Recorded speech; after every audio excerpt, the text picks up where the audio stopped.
I'm David Naughton. I'm Griffin Dunn. We're watching American Werewolf. In London, but we're actually in Burbank, California. When was the last time you saw this? Oh. I can't remember. I think, for my kids, I think I would let them see it, You have kids. I have an 11-year-old daughter. And I wouldn't let her see this for the first 6 months of her life. And then when she was 7 months. No.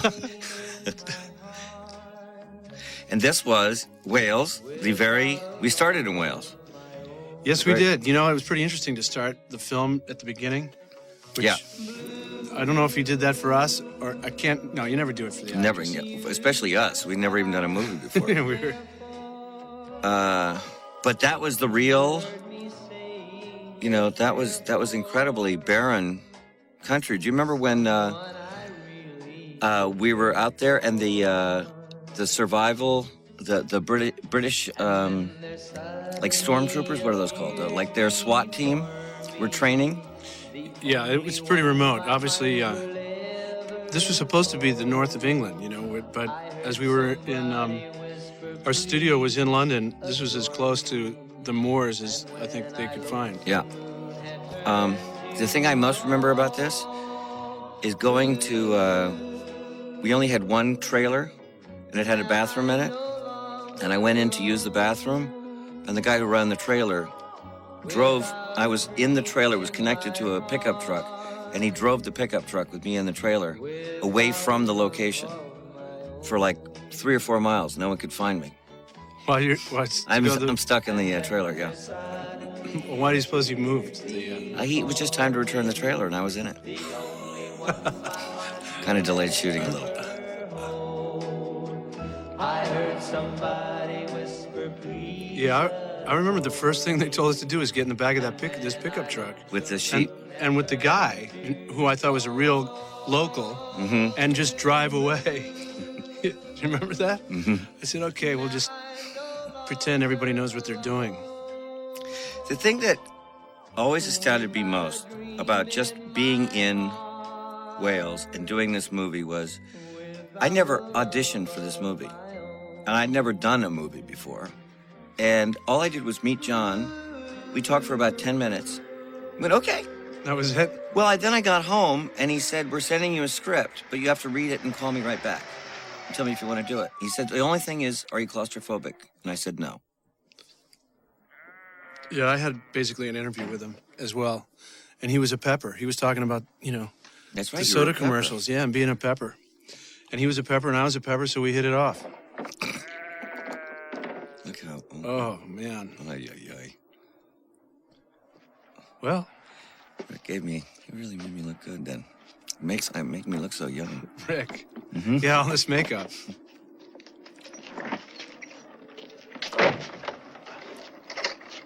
This is actually, we shot it in sequence, which was unusual. The beginning. That's East Proctor. It's all about here at Moors. I go this way. Thanks for the ride, sir. You have lovely sheep. Boys, keep off the moors. Stick to the roads. The best of luck. Thanks again. I'm gonna miss you. Bye, girls. We made that up. I know, people asked, how much of this did we improvise? And I generally lie and say all of it. Oh, yeah, I just say we made it up as we go along. David, you're not having a good time, are you?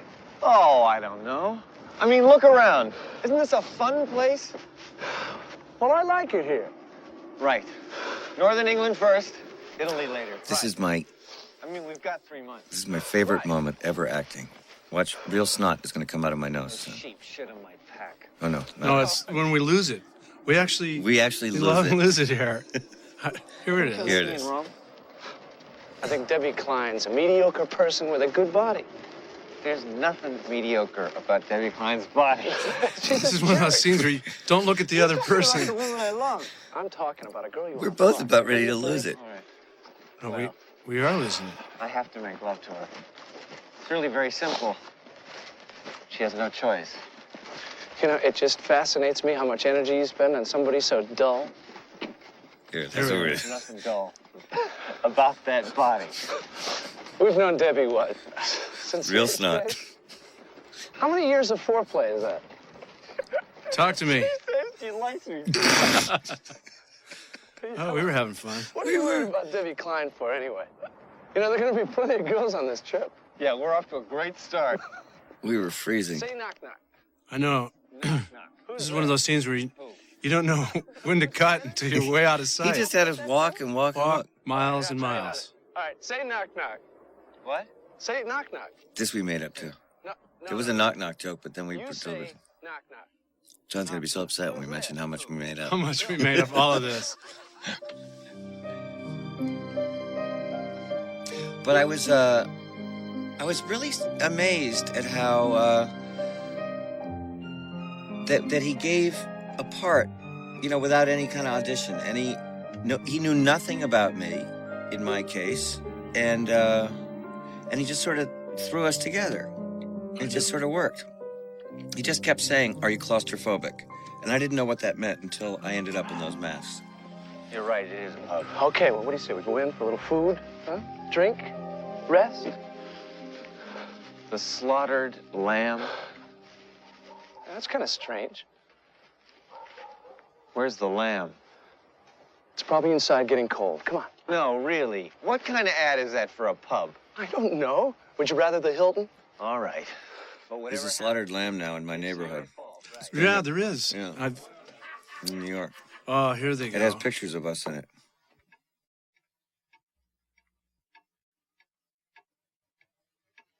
Hello. Hi. Nice to see you.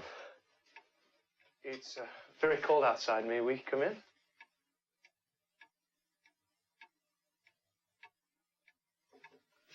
This is half the cast, practically, of Nicholas Nickleby. Remember the... Yeah, Brian Glover was in... they were all West End actors, as I recall. No, it was an incredible cast. Yes. Do you have any hot soup? No, Well, do you have any coffee then? no. Do you have any hot chocolate? We've spirits and beers. If it's something hot you want, you can have tea. Then you have tea. No. Oh. But I can make some for you, if you like. Oh, yes, please. I remember Landis laughing at that. That was very funny. You guys say it at the same time. Nice looking group. Hey, listen, at least it's warm in here. Mr. Landis, I think I said. Yeah, what about it? It's a 5-pointed star. Well, maybe the owners are from Texas.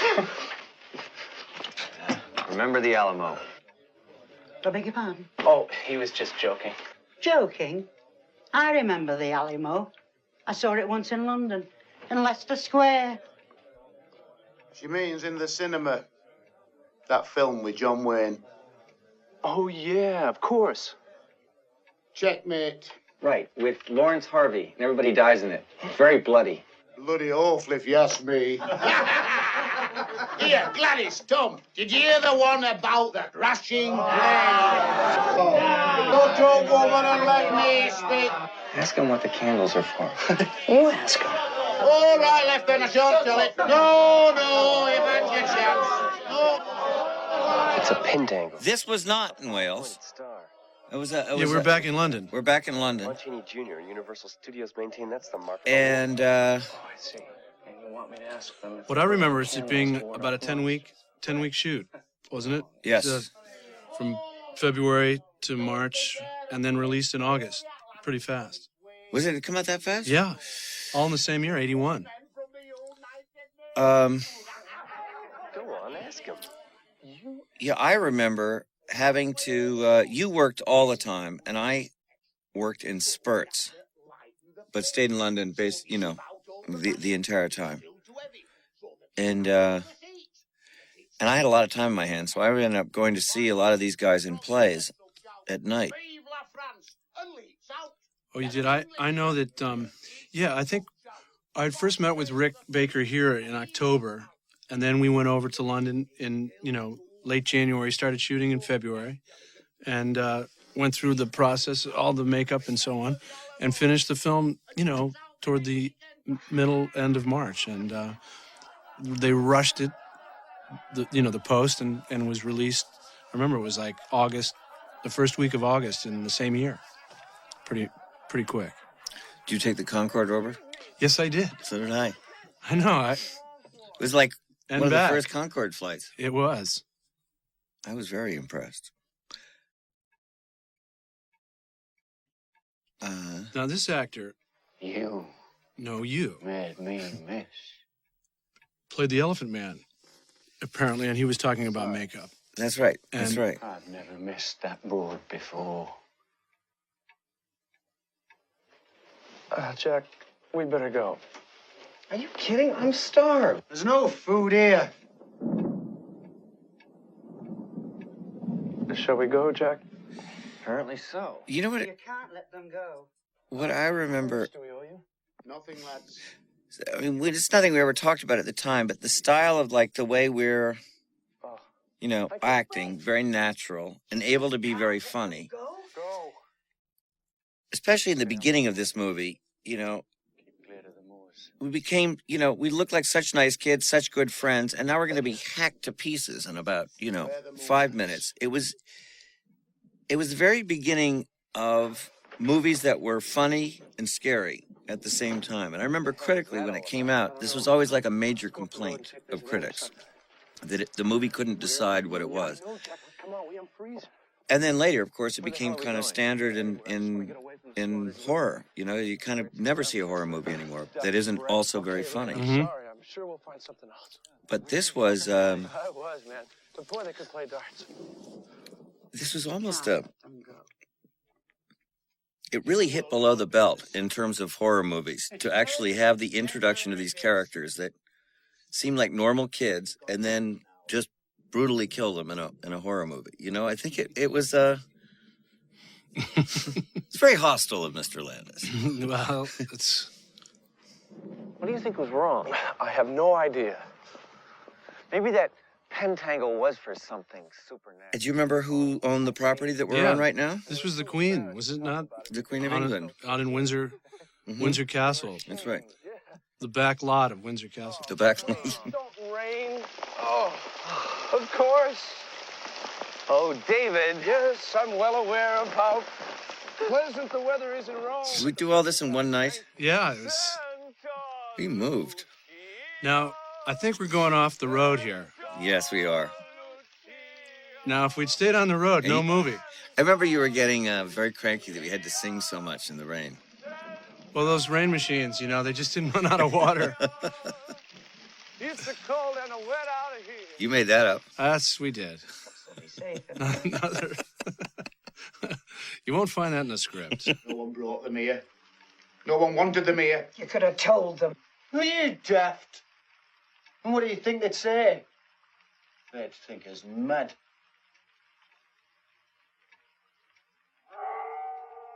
Listen. Do you hear it?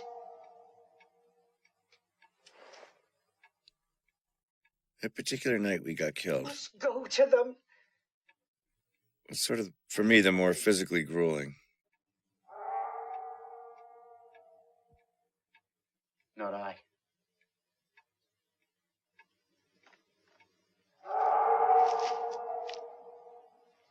Did you hear that? I heard that. Of course, we didn't hear anything, as I recall. Could be a lot of things. Yeah?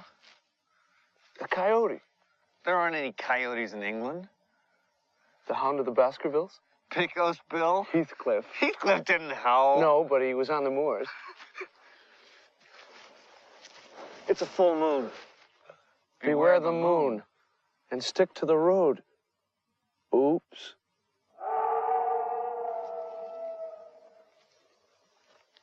I vote we go back to the slaughtered lamb. Yeah.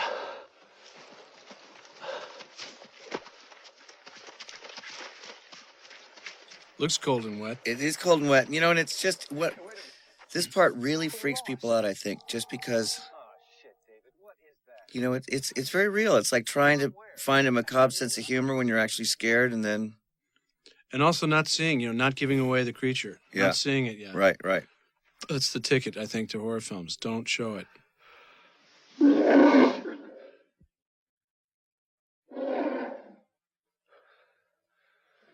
It's moving. It's circling us. Ah, fuck. What's the plan? plan. Let's just keep walking. That's right, a lovely stroll on the moors. Tra-la-la-la-la. Isn't this fun?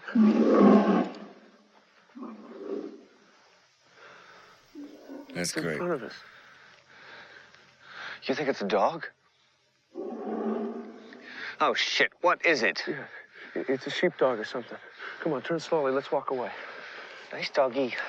Good boy. Come on, Jack. Walk away. Walking away. Yes, here we are, walking away. Can you see anything? No. Sounds far away. Not far enough. Come on. Jack. What? Where are we going? I don't know. I'll tell you when we get there. Okay, because... Oh! You really scared me, you shithead. You gonna help me up or what? Oh, Jack. Oh, Jack. Now, Sorry, Jack, gotta go. they just... I really got into this screaming. Yeah, this Which was... is... I knew John wanted me to just go for it, you know? Definitely. And I knew it was brutal, and... Well, there you have the proof. But, Jack. you know that if... That wolf was... half a wolf on a wheelbarrow, if you remember. Yeah, I do. And it was just pushing in, and then they'd sort of shake it. It was really very primitive. That confused the heck out of people. Yeah, it did.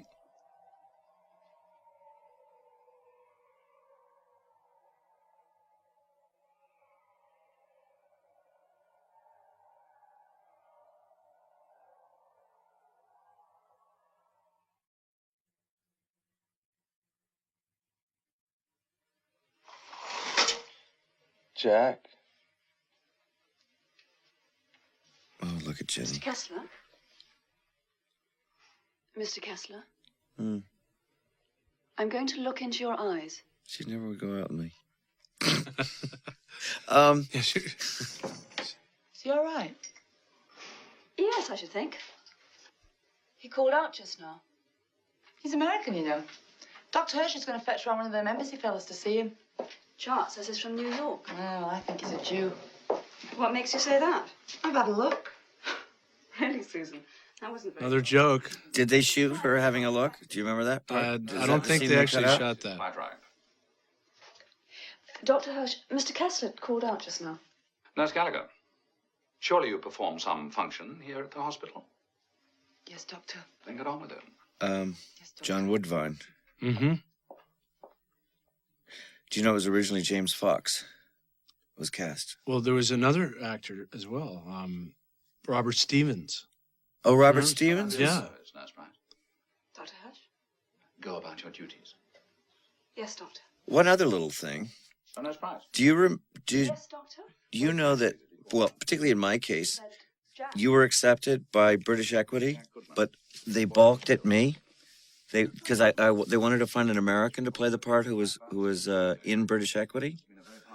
And this is after we'd already been cast. I mean, I was on my way to the, to get on the plane in a day or so. And Landis said he threatened to move the whole production to Paris. Well, I knew that they'd actually scouted locations in France. Yeah, they said But- it's going to be called American Werewolf in Paris. If that's the case. Well, you knew that too? Were they going to? Well, I knew that there was a problem with British Equity because, and they were only really looking for 4 or 5 permits.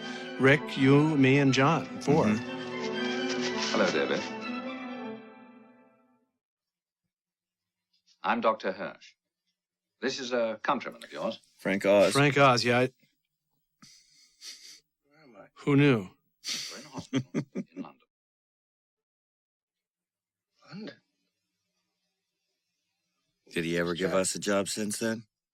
I don't No. recall answering the phone, Frank, and we never did any Miss Piggy jokes or anything. What? Oh. Shit.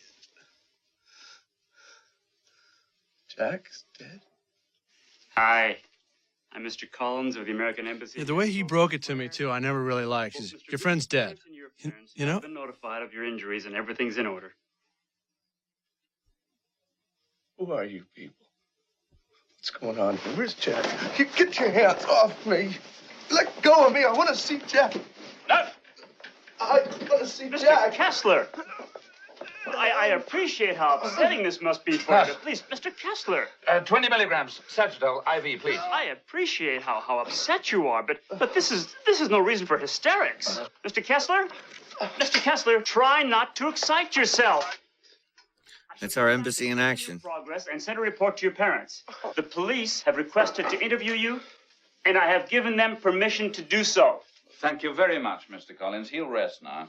I'm sure everything will be fine once he's adjusted. He's had quite a shock. These dumbass kids, they never appreciate anything you do for them. Why didn't your parents ever visit you? You've been unconscious since you were brought in 3 weeks ago. You mean being injured and Yeah. being in London? Some cuts and bruises. Were they on vacation? I don't know why. We'll have some dueling scars to boast of. That lunatic must have been a very fierce fellow. They say a madman has the strength of 10. Did you know Jenny Agutter before? No, I didn't. I just knew of her. I knew that she'd been a child actress. She'd been in films since she was 14 or 15. Walkabout was my favorite movie. That's when I first saw her. Well, actually, you know what? I had seen her and didn't realize it till, we were shooting these scenes that she had actually been in Equus. Oh, right. And she had appeared on stage, and I had seen her and actually had this crush on this actress that I'd seen at the National Theater in Equus. And in fact, they had seats on stage at the time. Right. So it was sort of the form of a jury. Yeah. And we, as students, this is when I was going to school in London. I got to see this production more than once because I thought this was, it was just a phenomenal production. And this actress who was in it was great. And I only realized later that she was the same person. That this was the person who I had this infatuation with, Jenny. And I told her, and it had no effect whatsoever. She probably hears that a lot. No problem. No, thank you, Doctor. Well, then, what can I do for Scotland Yard? We understand the Kessler boy. Now, that's, he's a British playwright, Paul Kimber. Has Mr. Kessler said anything regarding the attack on the moors? Excuse me. Yes? Roger Matheson, Doctor. Oh, not here. I didn't like my work in this scene. Tell him I'm out. Tell him I've passed away, an old war wound. Just tell him I'm dead. No more calls.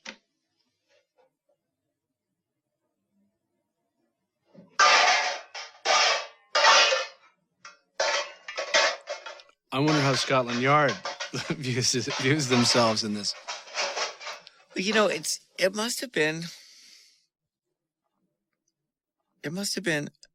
perplexing to people, audiences. I don't remember being privy to how the test screenings or anything were.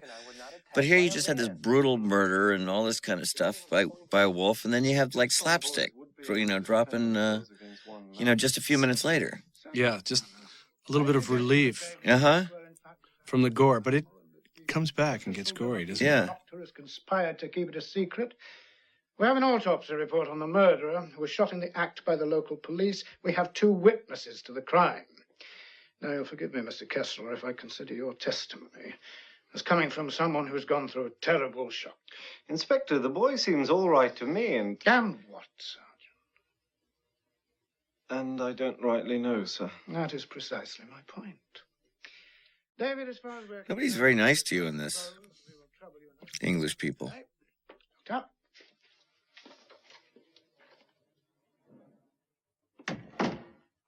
There were witnesses? So they said. How could there have been witnesses? It was so dark. We were running, and I fell, and Jack went to help me up, and this thing came from nowhere. I don't know what they're talking about. In time, I'm sure it'll all come back to you. Doctor, my memory is fine. It's my sanity I'm beginning to worry about.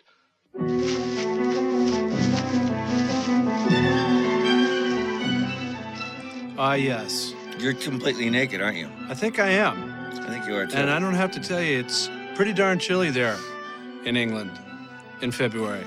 Where are you? Are you in the zoo? No, this is out in the, woods nearby. Some woods nearby, and here are a couple of pets that I have to... Are you naked there? Yeah. Now, a lot of people would become vegetarian after a scene like that.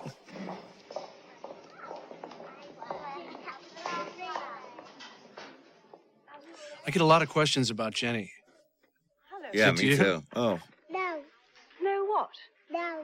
I All mean, right, then be like that. she's just so stunning. Here, swallow this. Some water?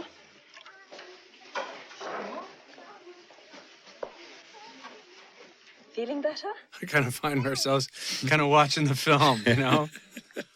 What a lot of lovely comics you've got. Do you like them? No. Right. That little boy went on to be Daniel Day-Lewis in My Beautiful Laundrette. It's incredible. Even then, he was quite good. He was just so now, convincing. this guy, Yeah. I know John Landis found extremely entertaining, and not that you can understand him, but I am an orderly, not a bleeding psychiatrist. I push things around. What happens to them, I don't know. Oh, dear, dear, dear.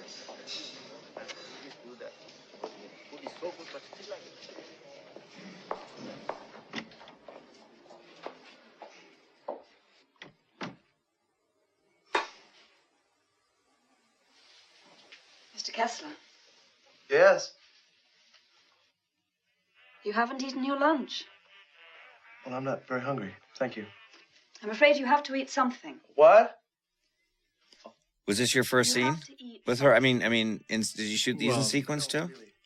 you know, I don't recall. We were shooting all the hospital stuff, but yeah, it was pretty close to being in sequence. You put me in an awkward position, Mr. Kessler. How did I do that? Well, you ought to take these after you've eaten. This went on forever for me because I had nothing to do, so I would just come and visit. You can leave the pills. I'll take It's my big memory of. I remember not being in these scenes.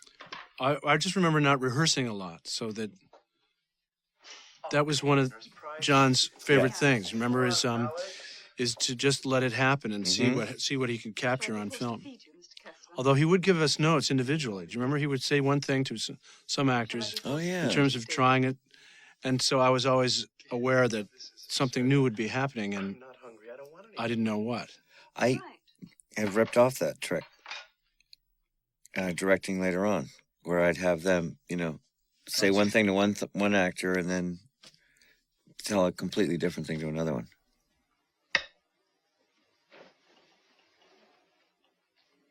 Let's try a little harder, shall we? Would you give me a break? She's all business. Mm-hmm.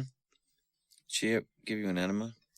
No, she's just trying to, get me interested in English food. And we know, having been there for at least 10 weeks in the 80s, it was very hard to get a good meal.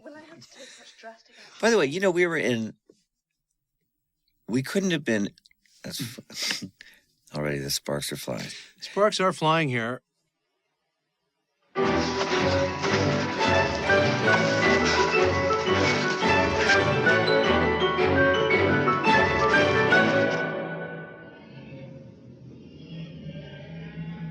This is some of the hardest makeup, although people think of the transformation as the hard part. That right there was as painful as any part because I was wearing these full scleral lenses, complete glass lenses on my eyes that were hard to get in and hard to come out. They don't use glass for eyes, for... Yeah, man, also I would think very dangerous. It is. But, who knew back then? Right. We were doing some original cutting-edge kind of makeup at the time. I know I was traumatized, but Jack was torn apart. I saw him. A man can't do that to someone with his bare hands. You'd be surprised what horrors a man is capable of. Yeah, I guess we were lucky not to be victimized by the cutting-edge technology. Well, did you talk to the police in East Proctor? Did the cops go to the slaughtered lamb? I really don't know. Then why the hell are you so quick to disbelieve me? You think I'm crazy. David, please. The police are satisfied. I'm certain if there were a monster roaming around northern England, we'd have seen it on the telly. Now, you'll be leaving this hospital in 3 or 4 days. Please, remain sane. At least until you're no longer our responsibility. That was John's favorite line. You used to say that to us a lot, remember? What? Please remain sane, at least until you're no longer our responsibility. Because I, was having some pretty wild nightmares. You were? I mean, yeah.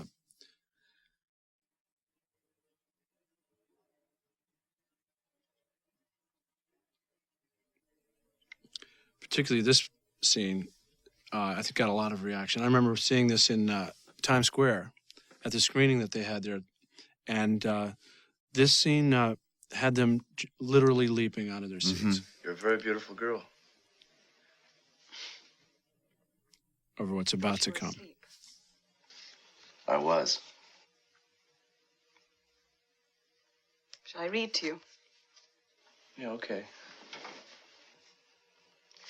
A Connecticut Yankee at King Arthur's Court by Samuel L. Clemens. It's Landis's favorite book. He's been wanting to make that into a movie for years. He thought that would be his next movie. It was in Warwick Castle that I came across the curious stranger who I'm going to talk about. He attracted me by three things: his candid simplicity, his marvelous familiarity with ancient armor, and the restfulness of his company, for he did all the talking. We fell together as modest people will in the tale of the herd that was being shown through, and he at once began to say things which interested me. Remember tonight. Puppetry is an art form, You call that violence art? So that's Frank Oz. Yep. Who works for the embassy, and he's in a frog suit. Or no, he's Miss Piggy. Oh, Miss Piggy, right.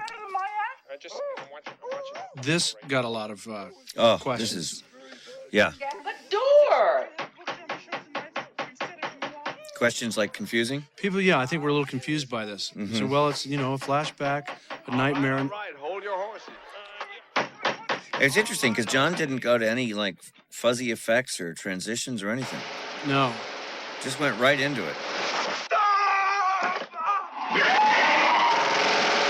And you look at these masks now. Yeah. They're...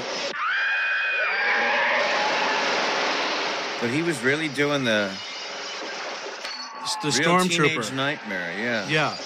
And what was interesting was the stuntman who was holding that real knife to my neck. Yes. Couldn't see out of the mask. Oh. So that kind of concerned me. Yeah, that's a good look. Oh. Okay. Hello. Have you been up long? I've just had a nightmare. Not to worry, I've just the thing. Uh-oh. Surprise. See, that was like really that's what John... the old double whammy. That's why John was so great. Holy that shit. just was like that got freak people them out, up. and then I saw people leave. As soon as they're comfortable, off they go. Yeah, I think that that freaked him out. Good morning. And then go to the same window later on. He's waiting for a third time. Porridge, orange juice, and toast with jam. Good stuff there. Now you eat it up, and I'll be back for the dishes when you finish. Good morning.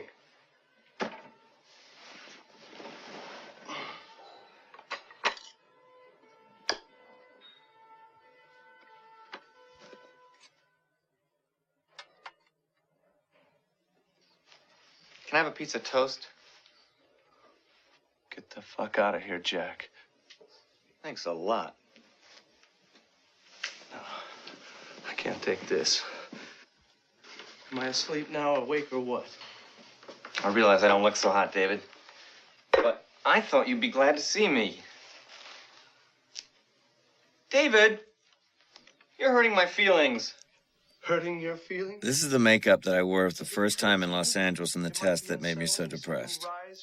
Well, how many people have commented on that piece that's... Look at the one that's wiggling. Right. That's the piece. Yeah. Of makeup. Yeah. Your parents came to my... And what was so smart about John was...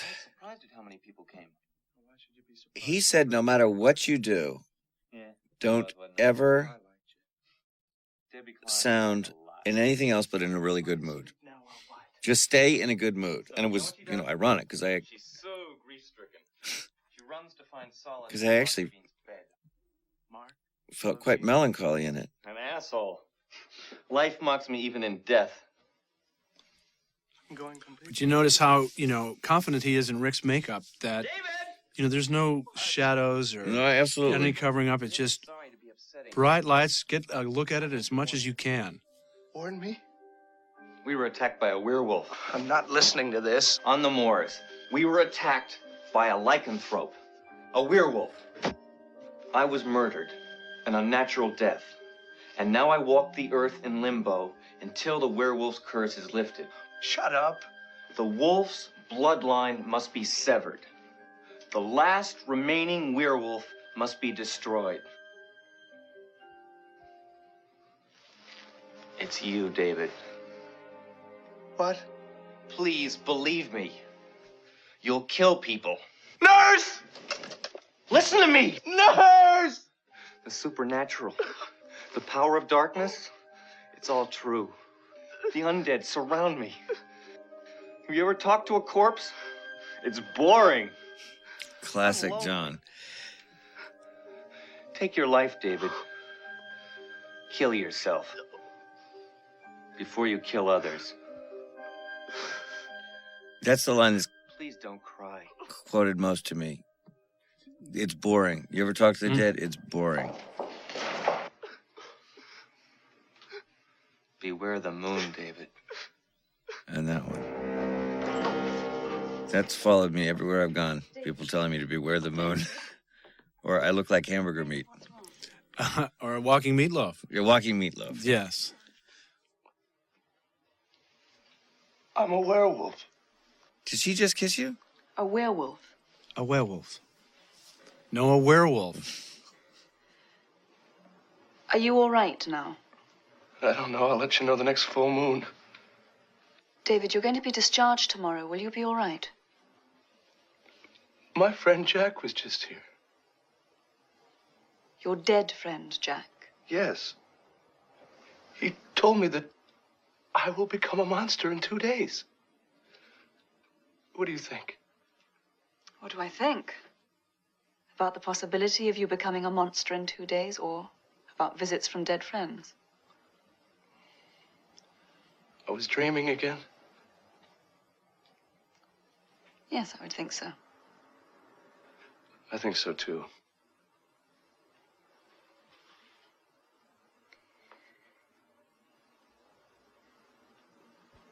Do you have somewhere to stay in London? Now, that always cracked me up. She's a clearly unstable guy here, and she invites him over. I want to stay in that hospital. Next time I get hurt, that's where I want to go. That's a real full-service hospital. There's a shop on the corner. We'll get some food.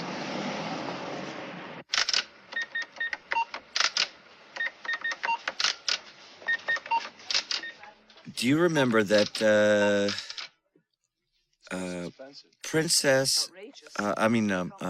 Prince Charles was just dating Diana then? They just started to see each other. Right. And that was in all the papers. Remember when I first went to London, the first week people would say, you know, do you know people here? And, you know, do you have friends? And I said, yeah, there's this girl named, I'm supposed to look up, named Diana Spencer. Who seems, you know, I've got her number. She went, you can't see. She's dating the Prince of Wales. No, I just made it up. Oh. And she's dating the Prince of Wales. And I went, oh, no, she's not available?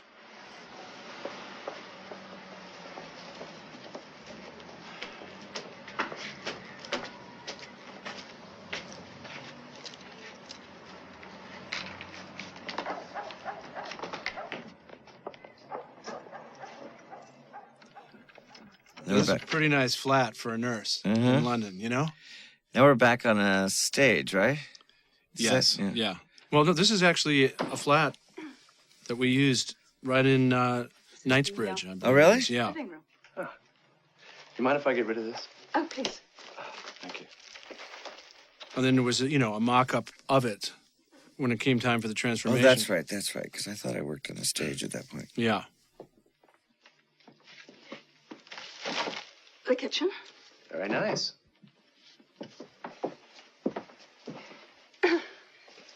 Closet. Charming. Did you get your own bedroom in there? The bathroom. Lovely. No, The bedroom. There's only one bed. Oh, there we go. I'll be perfectly honest with you, David. I don't know why. I'm not of bringing home stray young American men. I should hope not. I find you very attractive. You were the luckiest A guy. little bit sad. Go on. I've had 7 lovers in my life, 3 of which were one-night stands. I don't know what I'm trying to say, but... Little truth or dare. Never hurt anybody. Perhaps you'd like to watch telly whilst I take a shower. See, that never happened to me. Never once in the making of this movie. Well, you know, you figure you can get lucky with a little Van Morrison. Now we're back on the stage, and the thing about this is, you know, there are not a lot of showers in London. You know, remember? That's right. They all have those. They have those little handheld water spouts. So they built this shower, and we had quite a time trying to regulate the water temperature in this scene. I mean, minor details, but it was either scalding or freezing, and right there, it's freezing. Well, you know, it's.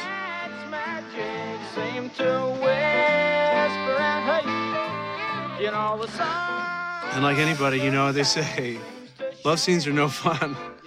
It's certainly no fun to do. No, I wouldn't know. I was in that makeup. Nobody having no love scenes with me. No, it's you get the crew and other people who just seem to have come onto the film, standing in the room.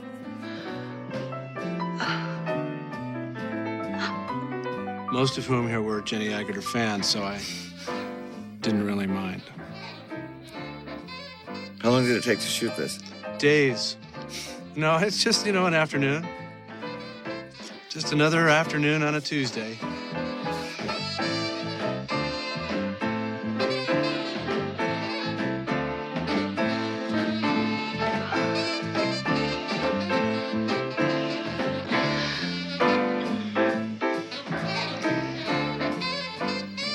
I still think it would have been interesting if you just cut and Jack was down there in his makeup. Well, I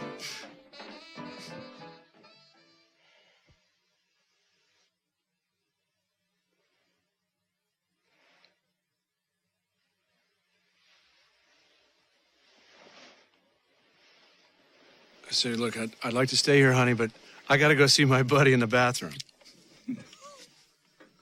Yeah, there's a great cut coming up here. Yeah, it's terrific.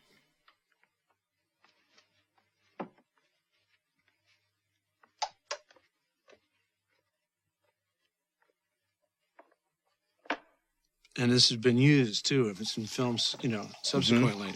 The old close the mirror. Mm-hmm. Yeah, I think I just saw it in What Lies Beneath. Ah! Good scare. You're not real. Phase 2 makeup. Oh, don't be a putz, David. Yeah, you're looking kind of green and decayed here. Yeah. A nurse, huh? Now, what about the jacket? Did you keep any of the? Well, it's funny. I didn't keep the torn jacket, but the one that survived, I wore for years afterwards as a regular jacket. Did you? Yeah, it was warm. It was I nice. had the backpack, and I think I still may have it.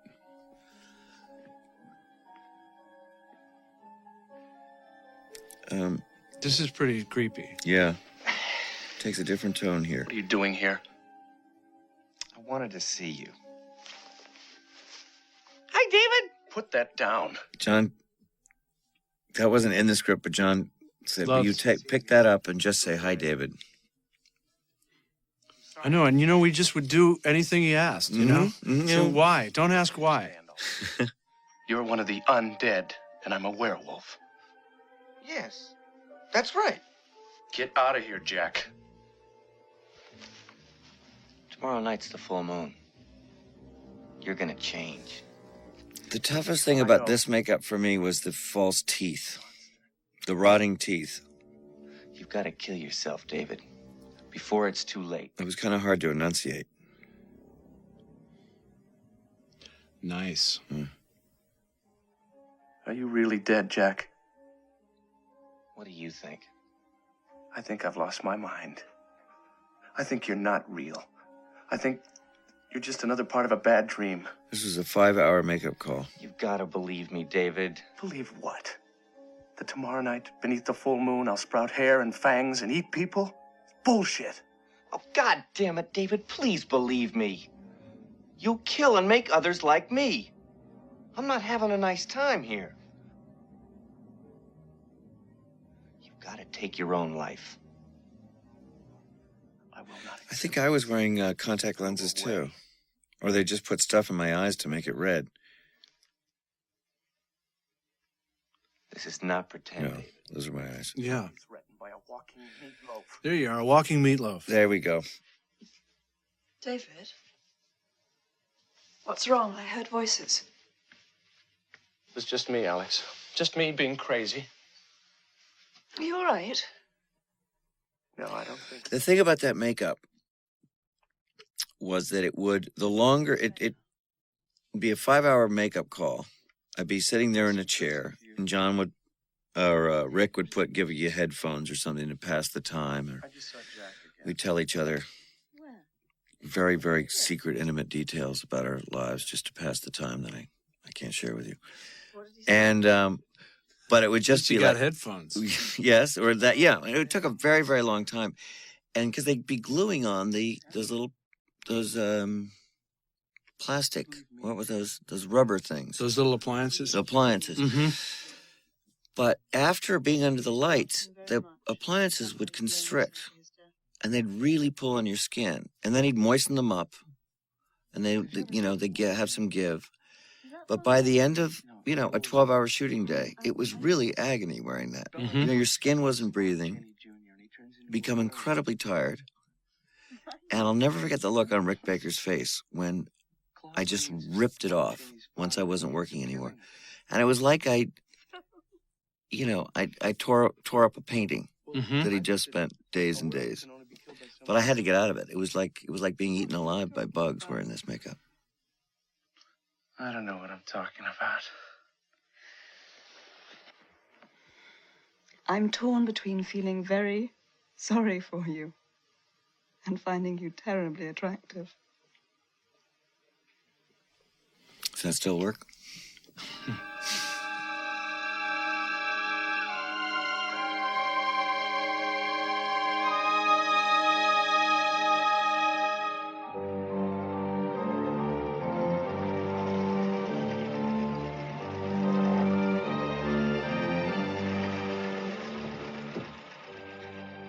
Les here. You see that? Yeah. You know why that is? No.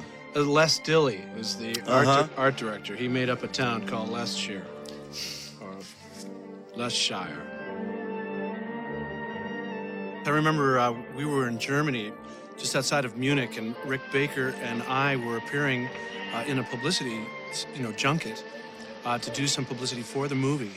And Rick Baker decided, actually they had requested Rick if he would do a makeup. And he said, well, I didn't bring any makeup.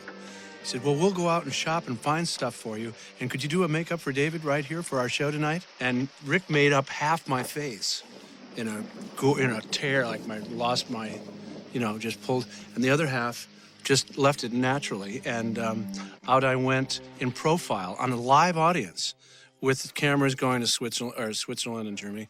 And he interviewed me in profile the whole time, and the whole point was, at the end, he was going to say, well, did you have any kind of any side effects to the experience of being in this film?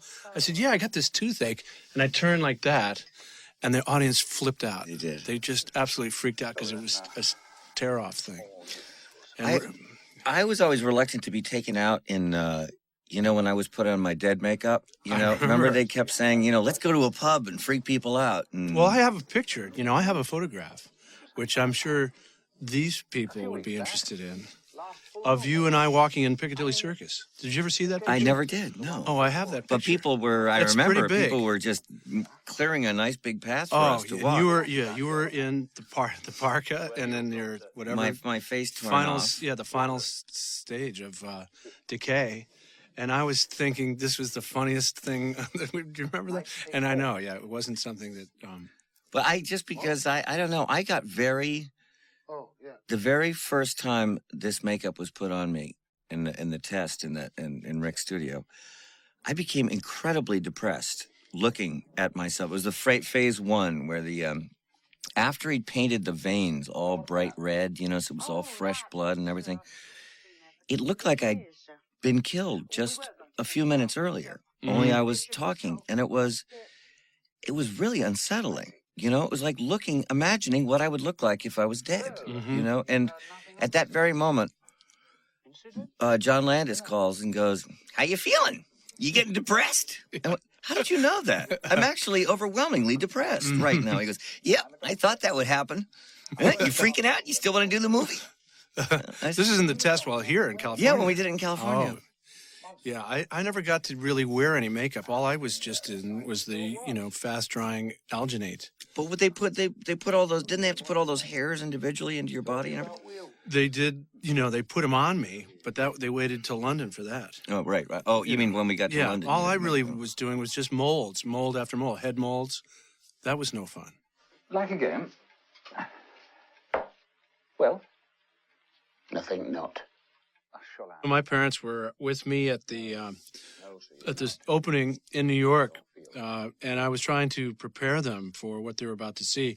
I had seen a screening of the film by myself here, the finished version, which is a little unsettling seeing the film by yourself and watching it, but I knew what I was in for. I knew what they were going to be in for, and I was trying to prepare them for it. And of course, my parents were in complete shock after the film and were asked by the press what they thought, and they couldn't even speak. They were horrified. And, I was trying to keep it light, going, well, this will be, it's going to be scary, and there are going to be some victims. But what we were taken by was how the audience, the actual paying audience reacted. And they were flipped out. They literally did jump out of their seats a couple of times, and particularly up to this point, at least, they jumped. And in the transformation, they were quite freaked out. Yeah, my mother was deeply disturbed by the movie. I think she hated seeing one of her kids dead. First of all, one getting killed, and then having them keep coming back, in various stages of decomposition. And it was, I was it was really the first movie I was in, so I had it was a very exciting time because it was, it was a leading part in a movie, and so all my friends would go, and I didn't even know any other people, who were in movies outside of, much smaller parts. And I had never heard of a junket. Publicity. I didn't know what that word meant. I thought it was a Chinese ship. And we went to the hotel, and I was living downtown. And we went to the Stanhope Hotel, and I was with my girlfriend at the time. And when you guys all left, I stayed in the hotel for a week, and Universal just paid. They never even noticed I had left. I had this crappy little apartment in the Village, and I just lived uptown at the Stanhope for a week, living on room service. And no one ever noticed. If you get too anxious, call me at the hospital, okay? But I remember being very disappointed in the reviews. I thought that this would be something that I could tell it wasn't your average horror movie. And the critics, the so-called serious critics, the New York Times in particular, you remember what those people, they just had a lukewarm reaction to it. It confused them. It really, all the kind of the fan reaction and everything didn't really catch up and kick in and, make a noticeable difference in my life until the video. Mm-hmm. Well, I know that people, when they were seeing a John Landis film, they assumed it was a comedy. Right. Coming from Animal House and the Blues Brothers. But, yeah. Remember how they did that? Yes, they did. They had a cat that they did not like, and that cat didn't like, and they held that cat up to the other cat, and they just hissed at each other.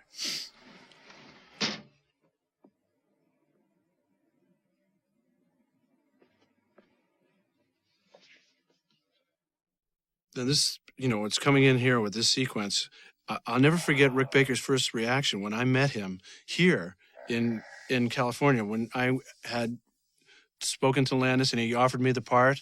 He said, you got to go meet Rick Baker right away. He needs to see you and see your sizes and get started on the makeup. He said, I feel sorry for you, said Rick Baker. That was the first thing he said to me. He said, you're playing which part? I said, I'm playing the David character. He says, I feel sorry for you. I said, I don't understand. That's not the reaction I expect. This is kind of like a real special break for me. What are you talking about? Well, I found out what he was talking about, as you did, with the makeup and having to do the just the preliminaries, just having to make molds of my head 5 times over a period of a couple of weeks.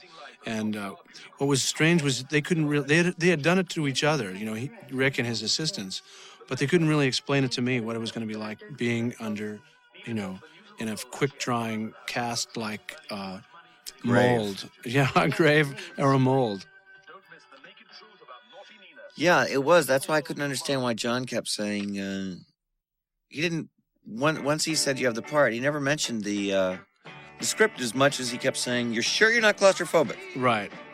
And then having that thing dry around your face with those 2 tubes, it did occur to me that if Rick was a psychotic, all he had to do was take out those little straws and watch you suffocate.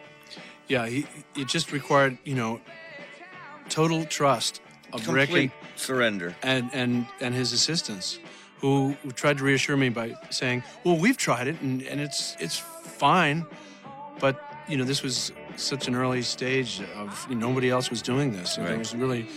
there was no actor I could call and say, "Hey, how was that experience?"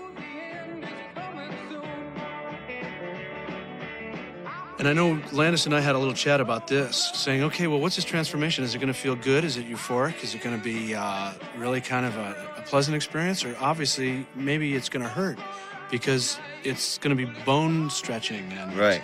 I think maybe it's more painful than some blissful experience. Maybe it's something that you really don't want to have to experience again. So the idea here was to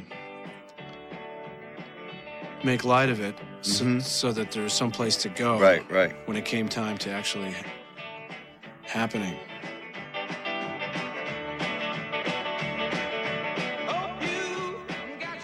It's like waiting for the hallucinogenics to kick in. Yeah.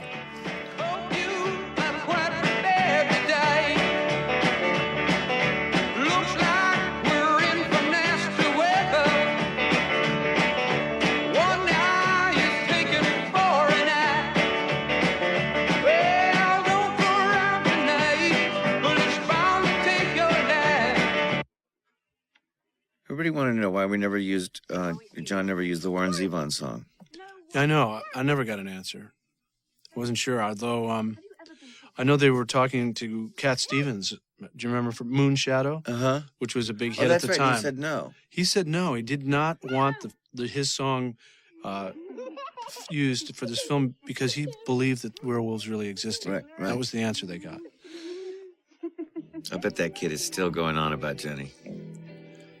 I remember one time there was this English I think girl. he's probably the ambassador. Jesus Christ! Without a dream. What? God! What? Now, the good thing about this was there weren't a lot of takes, because there weren't a lot of shirts.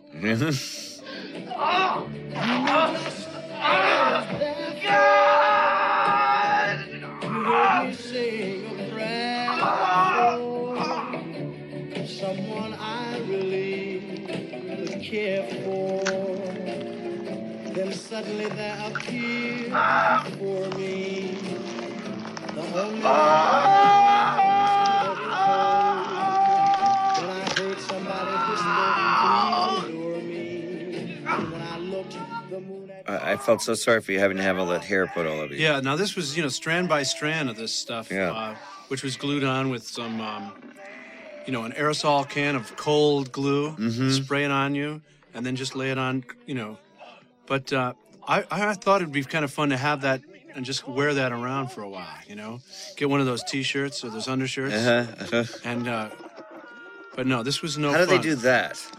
That was an appliance that was put on you, right? Yeah. That was it, yeah. there are parts that are me and then parts that aren't me. One of the hard parts here was when I flip over here on my back.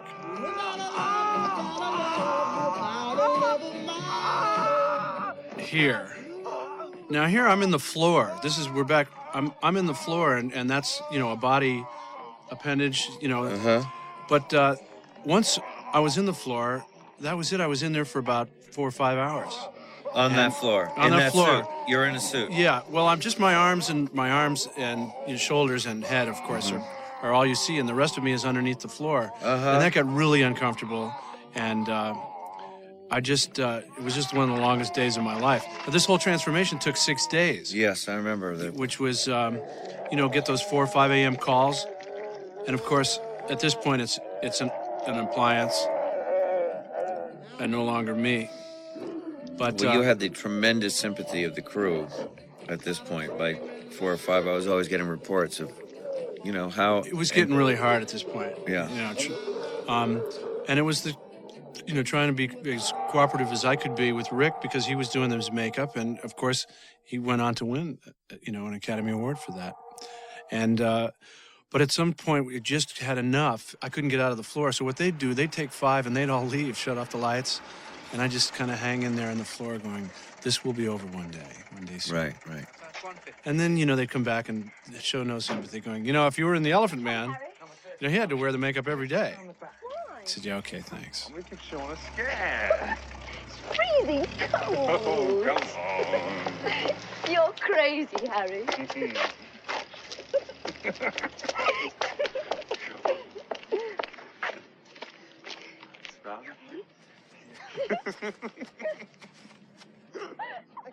are we doing? We're going to creep up round the stairs and give him a right old scare. Hey, did you hear something? Just now? Yes. No.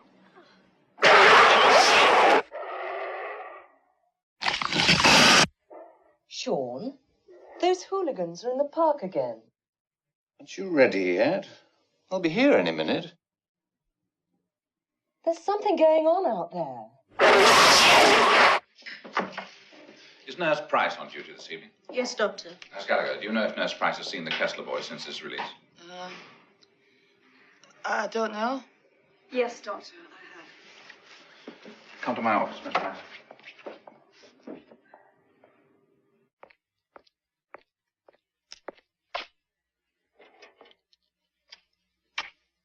Is anyone there?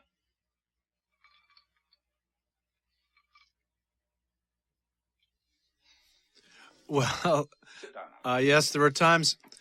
I'm trying to see specifically where it was. I think it was once we get to the movie theater, where all the victims come back and we all sit around and we talk about ways of trying to resolve the situation. There was a lot of blood being poured, and it was one of John's favorite things to say was "more blood," because you just couldn't have enough blood. When I was attacked in the moors, it was freezing, and it had chunks in it like cranberry. It was like very cold cranberry jam, and they kept pouring it on me, and it was absolutely freezing. And he'd just go, "More blood, more blood." Yeah. And a real weird syrupy consistency. Mm-hmm. And of course, you know, the color was up for debate too, so we'd darken it depending on how long it had been out. And so, yeah, there was a lot of discussions about blood. Alex, has David persisted in his werewolf fantasies? Dr. Hirsch, what's wrong? Is this more serious than I know? I tried to investigate the attack. There are no records. Case was closed. Now they've misplaced the file. David's lacerations were cleaned and dressed before he arrived here. Yet supposedly, no other doctor examined him before I did. The Goodman boy's in the ground already. He's no use to us. So I went to the pub in East Proctor today, where I was convinced of two Was there a premiere? They were lying. There were no witnesses, no escaped lunatics. You know, there was one in New York that I Was that a premiere? attended. I know Yeah. the truth of what actually happened up there. Surely you don't mean... David has suffered a severe trauma. I myself witnessed some form of mass neurosis in East Proctor. If all the villagers believe that Jack Goodman was killed by a werewolf, why shouldn't David? And then it follows that if he survived an attack by a werewolf, wouldn't he himself become a werewolf at the next full moon? Oh, I don't mean running about on all fours and howling at the moon. But in such a deranged state, he might harm himself, or perhaps other people. What shall we do? I think we should call the police.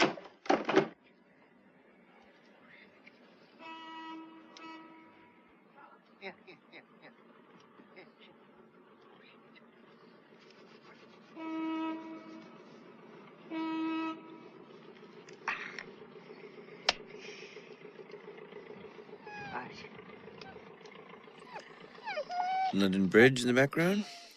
Pretty fantastic.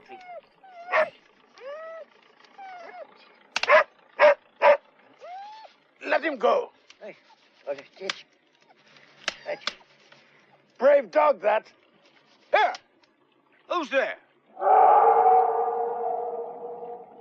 That's not Winston. It's still funny. Look. There. Mary, Mother of God. You got a busy night. Yeah, just all in a night's work. I remember all these guys when once were in the movie theater, all of us. Oh, this poor guy. Another victim, and again, no, I don't know what Rick Baker had to say about this, but I know that, you don't really see the creature. You don't see the werewolf that much, mostly his head. And this is one of the only times that you actually get to see the full body. Yeah. And not for very long, and I know that there was some discussion about that, of how long can you see it? Because that's, I think, the key to making films stay scary. Right. Is, this is a lot scarier hearing it than seeing it. Yes. That's right. In Jaws, you never saw the shark for more than a few seconds, really. But there is just one shot when he's when he's looking down the escalator, and it'll be coming up, where you start to see him walk. I can assure you that this is not in the least bit amusing. Famous last words? Yes. I shall report this.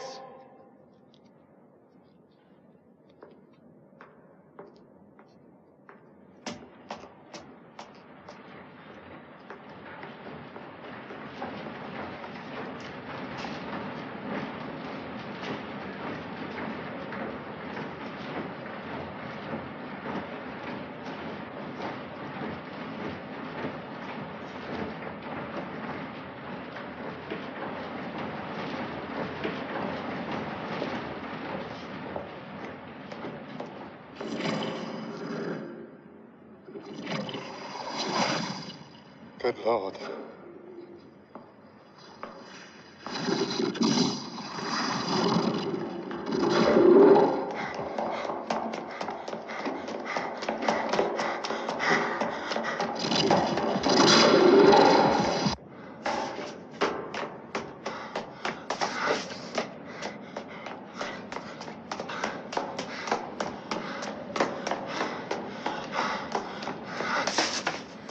All by himself. Mm-hmm.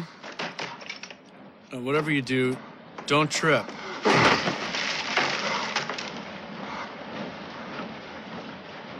Here's the scene. Yeah.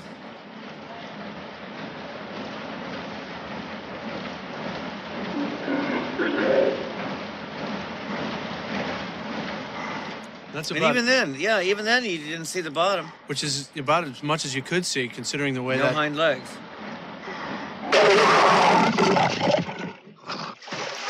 Good cut.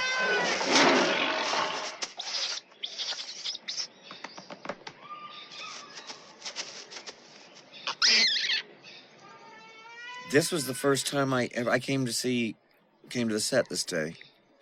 It was the first time I'd ever seen a wolf up close. Remember their teeth. Oh, yeah. Well, they also have that look, that real crazy look in their eye that is so hard to read. You have no idea if they're what state of mind they're in. And their jaws were always going. Just look at you. Yeah. Again, They were this naked a lot in this movie. naked, and it's late at night. They've lit this scene up. It's toward the end of the day, and these wolves kind of decide to come on over.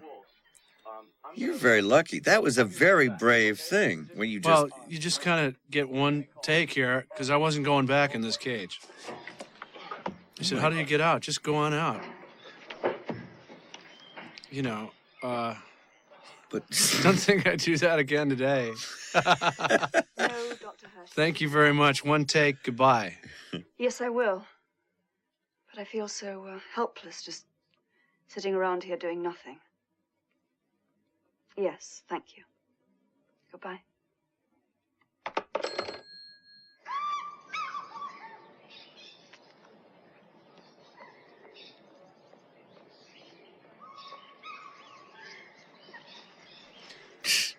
Now here they have a lady here, you know, who's an extra, and they say this guy's going to come out and talk to you. They did not tell her that the guy who comes out to talk to you is going to be naked. Oh, really? No, they just said he's just going to say something, and you don't have to say a thing.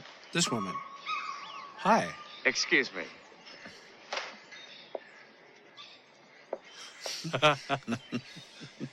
Quite a good sport.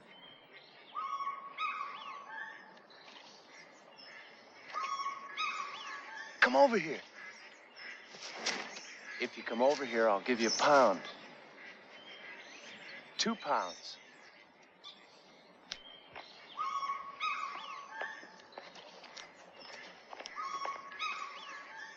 I don't know who you are. I'm the famous balloon thief. Why would a thief want to give me £2? Here, I'll explain it to you. Thank you. You see the people in the background? Yeah. They didn't close the park. Oh, so you were really running around this is the real zoo. naked people. Yeah, this is the zoo, and they only had, you know, from like 6 in the morning till it opened at 9. We could, and then we kept shooting, and you know, just it's the old story. Oh, we're making a film. It doesn't really matter. 20 pence, please, sir. Sir Redshirt Attenborough. I can't believe he did that tiny little part.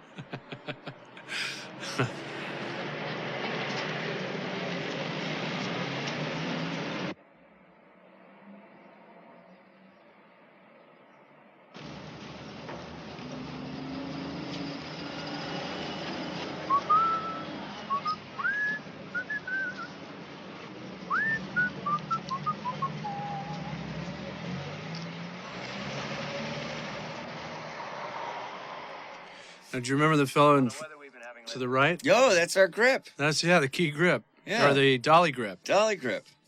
Former boxer. Yeah, what a great guy. A very good guy. I ended up in Poland with him in a movie 2 years later. With him? Yeah. Dennis, I think his name was. No, is it? Dennis was his name, and Dewey Humphreys was the camera operator. Because they ended up being in the same movie that I did in Poland. I'm freezing. David? Where on earth have you been? Alex, you won't believe this. I've lost my mind. I woke up in the zoo. The zoo. What did I do last night? You don't remember? Well, I remember seeing you to the door and then saying goodbye, getting locked out of the flat. Then I came in through the front window. I started to read, and then I woke up naked at the zoo. I was worried about you. We didn't know where you were. Oh. But that settles it. Yeah, now I'm not worried anymore. She's... I'll get it. Hello? Alex, have you heard anything? He's here. Is he all right? Why didn't you call me? Where was he? He doesn't remember. He woke up at the zoo. The zoo? Is he rational? Yes, he is. He's very excited and confused, but he's not crazy, if that's what you mean. Have you read the papers today? We listened to the radio or the television. No, why? Is David behaving strangely? No, he's not really. He's rather enthusiastic. Now, could you get here without any trouble? Yes, I should think so. I want you to bring David here straight away. I want him in my care. I'll notify the police that we found him, but it's imperative. You bring him straight to the hospital. You understand? Yes, Doctor. Now, you're certain he's lucid. You won't need any help. No, he's fine. We'll come right over. Or shall I send a car? A taxi will be faster. I'll expect you shortly. We should be able to get a taxi here. You know, I should be committed. Here we are. This is another improvisational scene. I don't know why I feel so good. I haven't felt this good in a long time. You know, my body feels great. I feel like an athlete. Let's go back to your place for a quickie. Later. Oh, come on. Later. Oh, good. Good morning.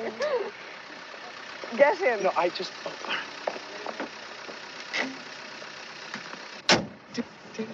St. Martin's Hospital. Right. Puts you in mind of the days of the old Demon Barber of Fleet Street, doesn't it? Sorry? The murders. What murders? Haven't you heard? Last night, 6 of them, all in different parts of the city, all mutilated. He must be a real right maniac, this fella. Pull over. David, we're going to the Pull over. Hey, the man. Wait! David! David, stop! I'm going to the police. Jack was right. Jack is dead! Jack is dead and 6 people are dead. There's going to be a full moon tonight. I'm going to the cops. David, please be rational. Let's go to Dr. Hirsch. Yeah, be rational, sure. I'm a fucking werewolf, for Christ's sake. David! Did we shoot this on the same day that we did the movie theater? It's another day, but remember for the TV version, I had to loop instead of, I had to say, hey, I'm a famous werewolf, for Christ. All right, you two, move along, right? Come on, David. Come on, I want you to arrest me, you asshole. There's no call for that kind of language. Queen Elizabeth! And this did start to attract attention. And these kinds of Did you lines. say Prince Charles is a faggot? Yes, I did.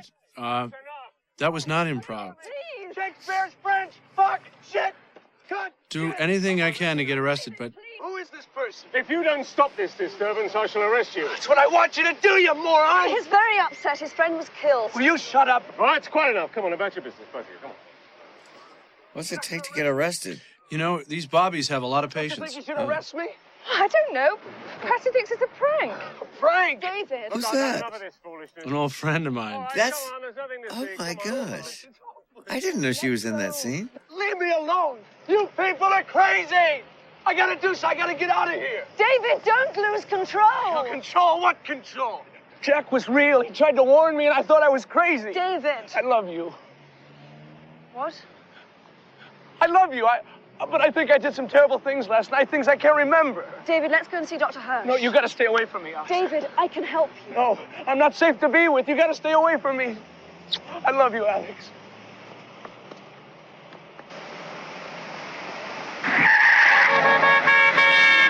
David! The forensic lads seem to feel that some sort of animal was involved. That's true. I hardly think that it could Regardless of what you think, Inspector, the fact remains that David is missing and that we must find him. Before nightfall. Precisely. Gentlemen, please. We shall find Mr. Kessler as quickly as we're able. He tried to get himself arrested. Getting arrested isn't all that difficult, Miss Price. He wants help. He really... How can we assist you? Stay here. If we need you, we'll know where to reach you. I cannot accept a connection between David Kessler and last night's murders. We will find him, however. I can assure you of that. We'll find him. Not to worry. I promise.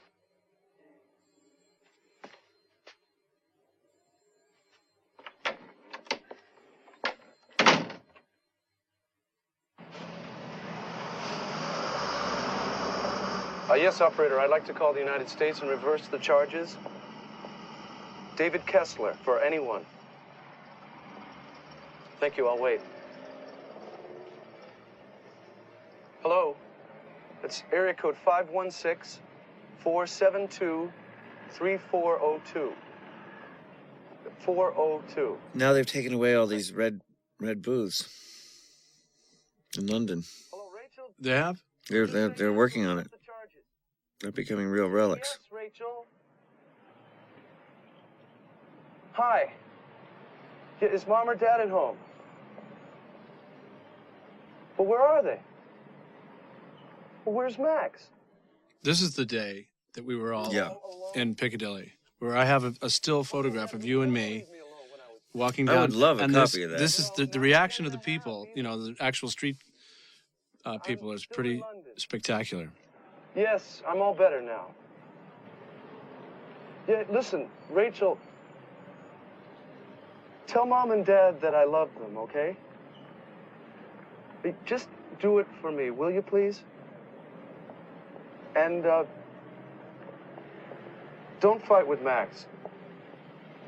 Yeah, well, try. And please don't forget what I told you about Mom and Dad. That I love them. And I love Max, and I love you, too. No, I do. No, I'm not being silly, you little creep. You promise? Okay. Will you be a good girl, then? Yeah, I love you. Goodbye.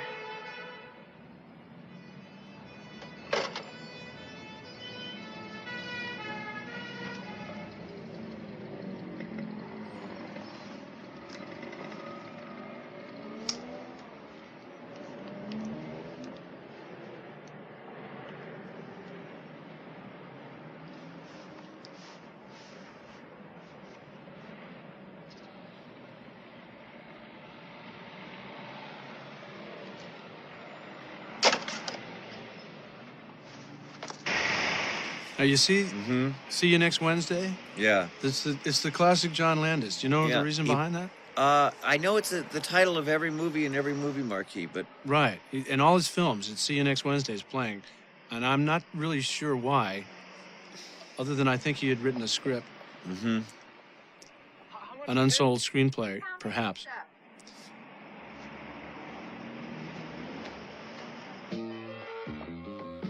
Now, the very, very first day of shooting of this film was the actual was porn. This. Yeah, it was this stuff. And yeah, they shot that at Twickenham. Right. On this very high quality set. Right. And these two became a couple after this movie. They never met, I swear to God. Now here. Now I'm sure you get a lot of questions about this guy. Hi, David. To my dismay, that's not me. Yeah. But I am controlling it. Not the hand, of course. Right. But yeah, you're behind the scenes. I'm behind the thing. What are you doing here? You promised never to do this kind of thing again. I never promised you any such thing. Not you, you Twitter. I've never seen you before in my life. Oh, sorry. Him and the other girl met up afterwards on the set. But back to me.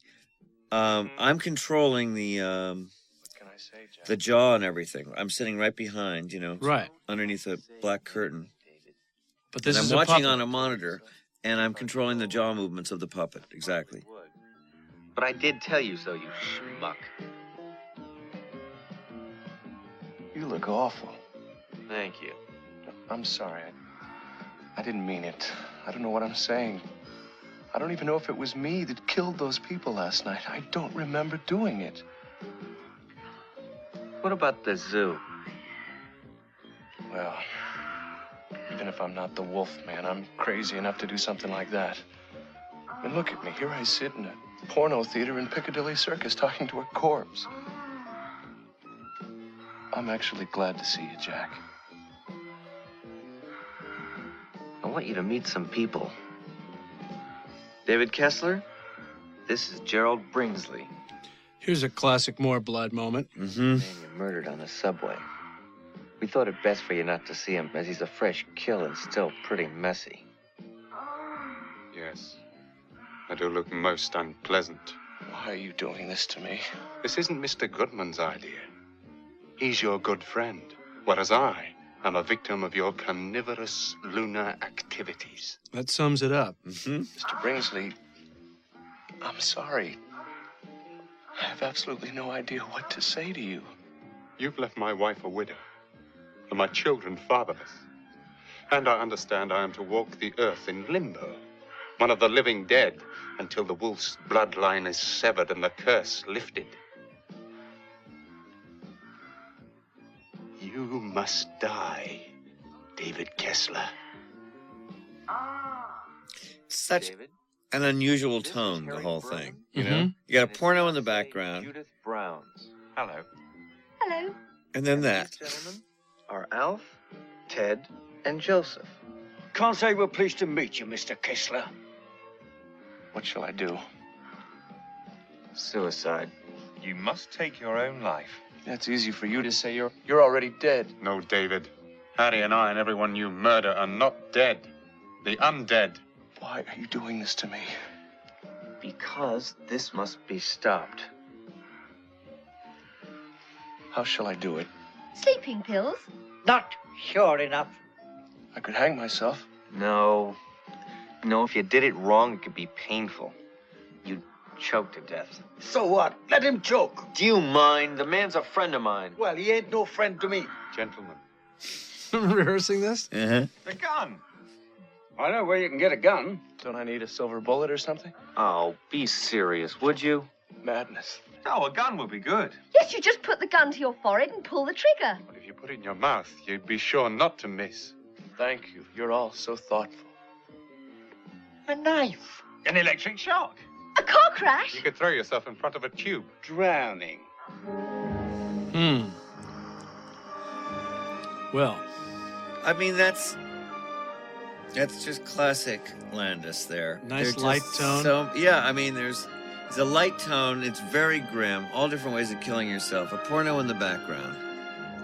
It's what makes this movie really so special. That's the same statue as in Wales. Oh! Oh! Don't stop. Oh. Oh.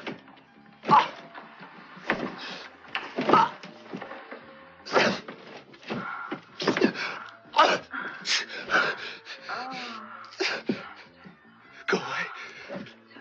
Please. Go away. No. Run. Please. Run. No.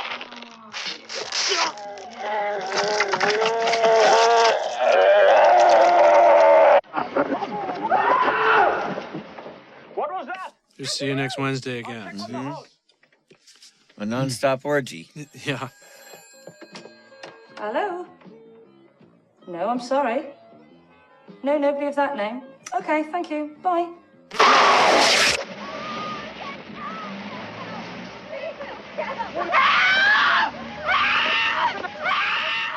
Now, this was the first movie, I understand, that had permission to actually close down Piccadilly Circus.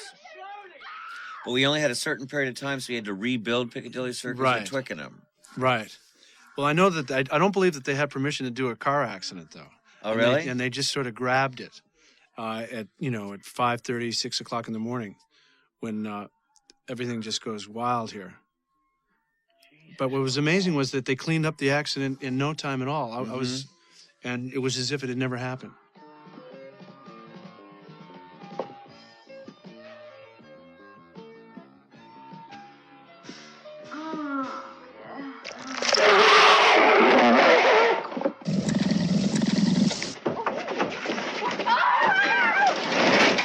For Christ's sake, somebody's on my street now! Cobra Station! Here's where it gets fun, and where John makes his cameo as well. John Landis, that is. Yes.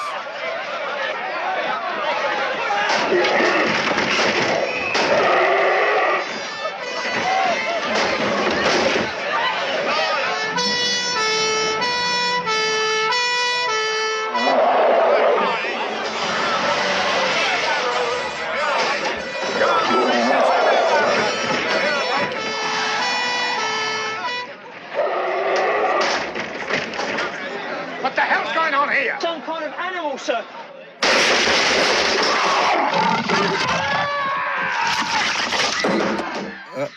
And an extra little added attraction. And yeah, there's this intercut between Twickenham and Piccadilly. Is that the accident? Here's that the they stole? accident. Here comes John. Ooh. Is that John under the wheel? Here's John going through the glass. Right about here. Oh, yeah, there he is. There he is.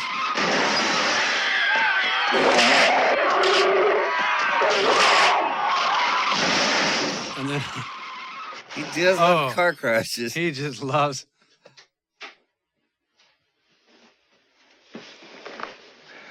Sister Hobbs said there's a disturbance in Piccadilly Circus involving some sort of mad dog. David.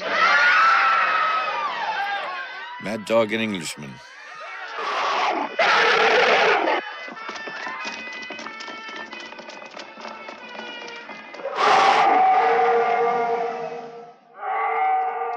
It's a dead end down there.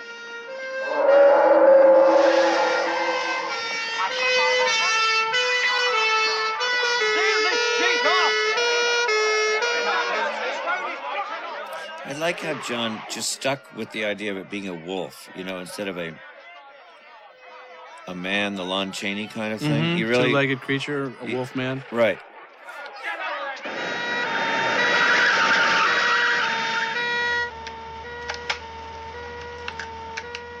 Now those don't look like silver bullets, do Nope, they? no, they don't.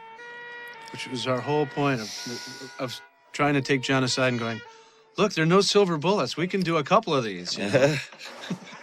He had a problem with that from the very beginning. I know. Do you remember? There'll be no sequel, he said.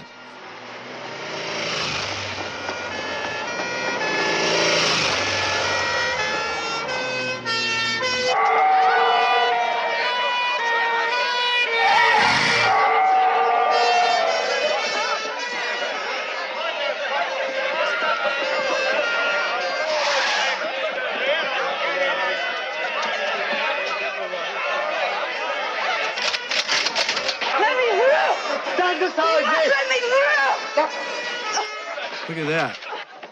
There's a woman with a will. Just, you know, she's just completely determined. And similar to the beginning of the film, like we shot in sequence, this was the last shot of the film as well. Just as it's the last scene in the movie. David! Is it you?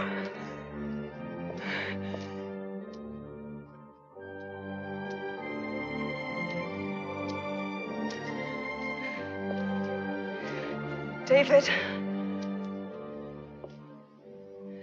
They're going to kill you.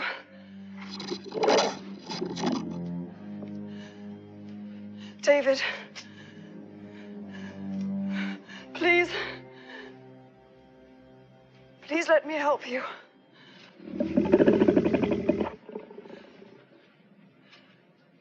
I love you, David.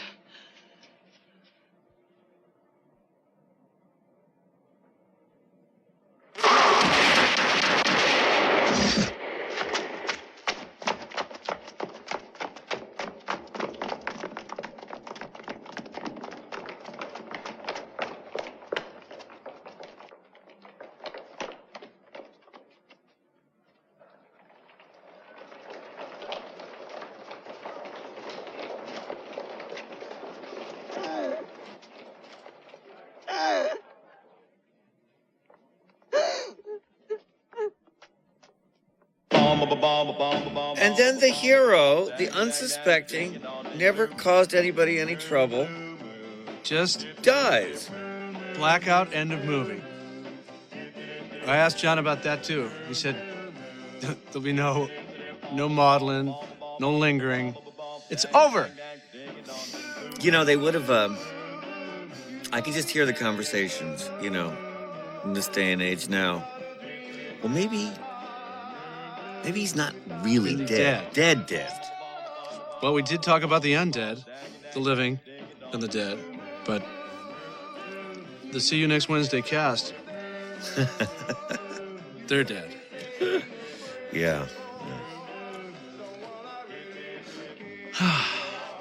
There you have it. We're done? So what time's dinner? You know, after this, Am I coming over to your house for dinner? Maybe. I'll only stay a month. I heard somebody whisper, please adore me. And when I look, the moon and stars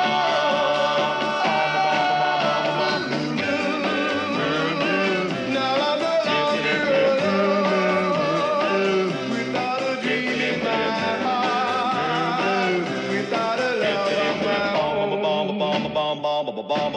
dang, dang, dang, ding it on, ding, blue moon. You saw me standing alone without a dream in my heart, without a love of my own. Dang, dang, dang, ding it on, blue moon. You knew just what I was there for. You heard me saying a prayer for someone I really care for.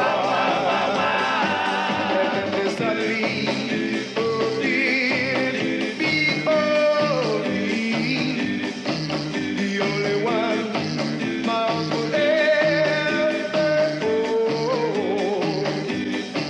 I heard somebody whisper, please adore me. And when I looked, the moon had set to glow.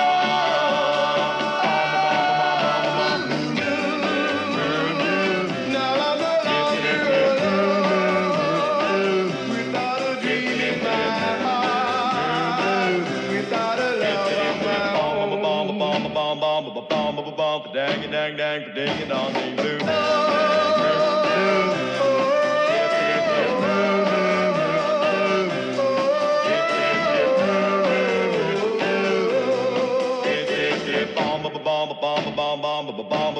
Dang, dang, dang, ding it on, ding, blue.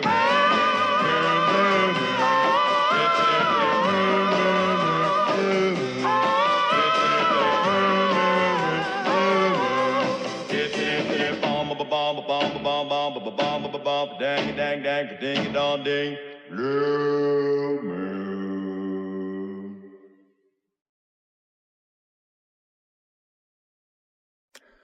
Hi there, I'm Paul Davis, and I'm the director, producer, and writer of the Beware the Moon documentary, which is also on the Blu-ray release, and the author of the book of the same title, which followed a few years later, which was a limited edition. So if you managed to get one, I hope you enjoyed it. If you didn't, sorry, they're about 800 quid on eBay now. So one of the two questions I'm always asked about this movie, first of all, who was Jim O'Rourke?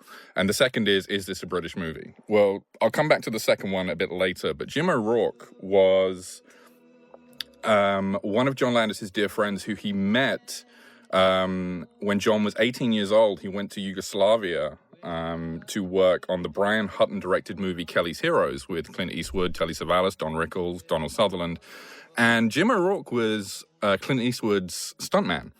And when they finished on the movie, they traveled around Spain together, working as stuntmen and English coaches for various spaghetti westerns around,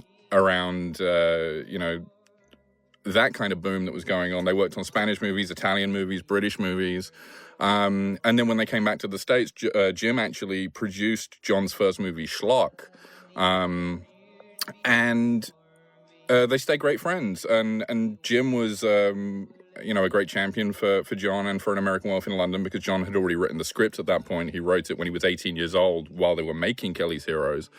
And sadly, Jim passed away from lung cancer right before An American Werewolf in London started shooting. So that's what the little dedication for Jim O'Rourke is all about. And now you know. Interestingly enough, this opening montage, which is the Brecon Beacons in Wales, the Black Mountains, it was originally cut to Cat Stevens' Moonshadow. And if you actually take the sound, if you take Bobby Vinton out and actually play Moonshadow to it, it fits perfectly. They actually cut the opening montage to that song before they had permission to use it. And I'm not sure exactly what happened, but Cat Stevens was born again and felt it was inappropriate for the use of that song on a movie about werewolves and the supernatural. So they ended up with Bobby Vinton's Blue Moon, which again wasn't the version of Blue Moon they wanted. It was going to be the Elvis Presley version, but there was a big lawsuit going on with Sun Records. So they couldn't get that version either. So this is the version that we ended up with in the movie. And it's great. I love it. I couldn't imagine any other song to open this film. But here we are. We're being introduced to David Kessler and Jack Goodman, played by David Naughton and Griffin Dunn. And this was the first day of shooting on An American Werewolf in London on the 2nd of February in 1981. This was in Haybluff, which is kind of on the border of kind of Hereford and Wales. And that little sign there in the middle of the street had a little Easter egg on it. So they had East Proctor, which of course is the fictional village that they are about to walk to. Irwood is an actual place that is nearby, but then the third one on there is Leicestershire, which John Landis put on there as a little joke in reference to the production designer, or the art director as he was credited on this, Les Dilley, who was John Barry's protege. John Barry was the production designer on Kelly's Heroes, who John met when he worked on that, and John was talking about it with John Barry, saying, I'm going to make this movie, I'm going to come and get you to do it. And then John Barry would kind of brush John off because he was a kid and say, well, if I'm not available, you should get Les. And that's what happened. And Les was still an art director at that point and was very uncomfortable about working his way up to a production designer, because this was going to be his first movie as a production designer. And he didn't want to do it. He felt he'd make mistakes. And Landis said, I'm not going to let you make any mistakes, okay? Just do it. And he did. But he kept the credit of art director. And he did a tremendous job.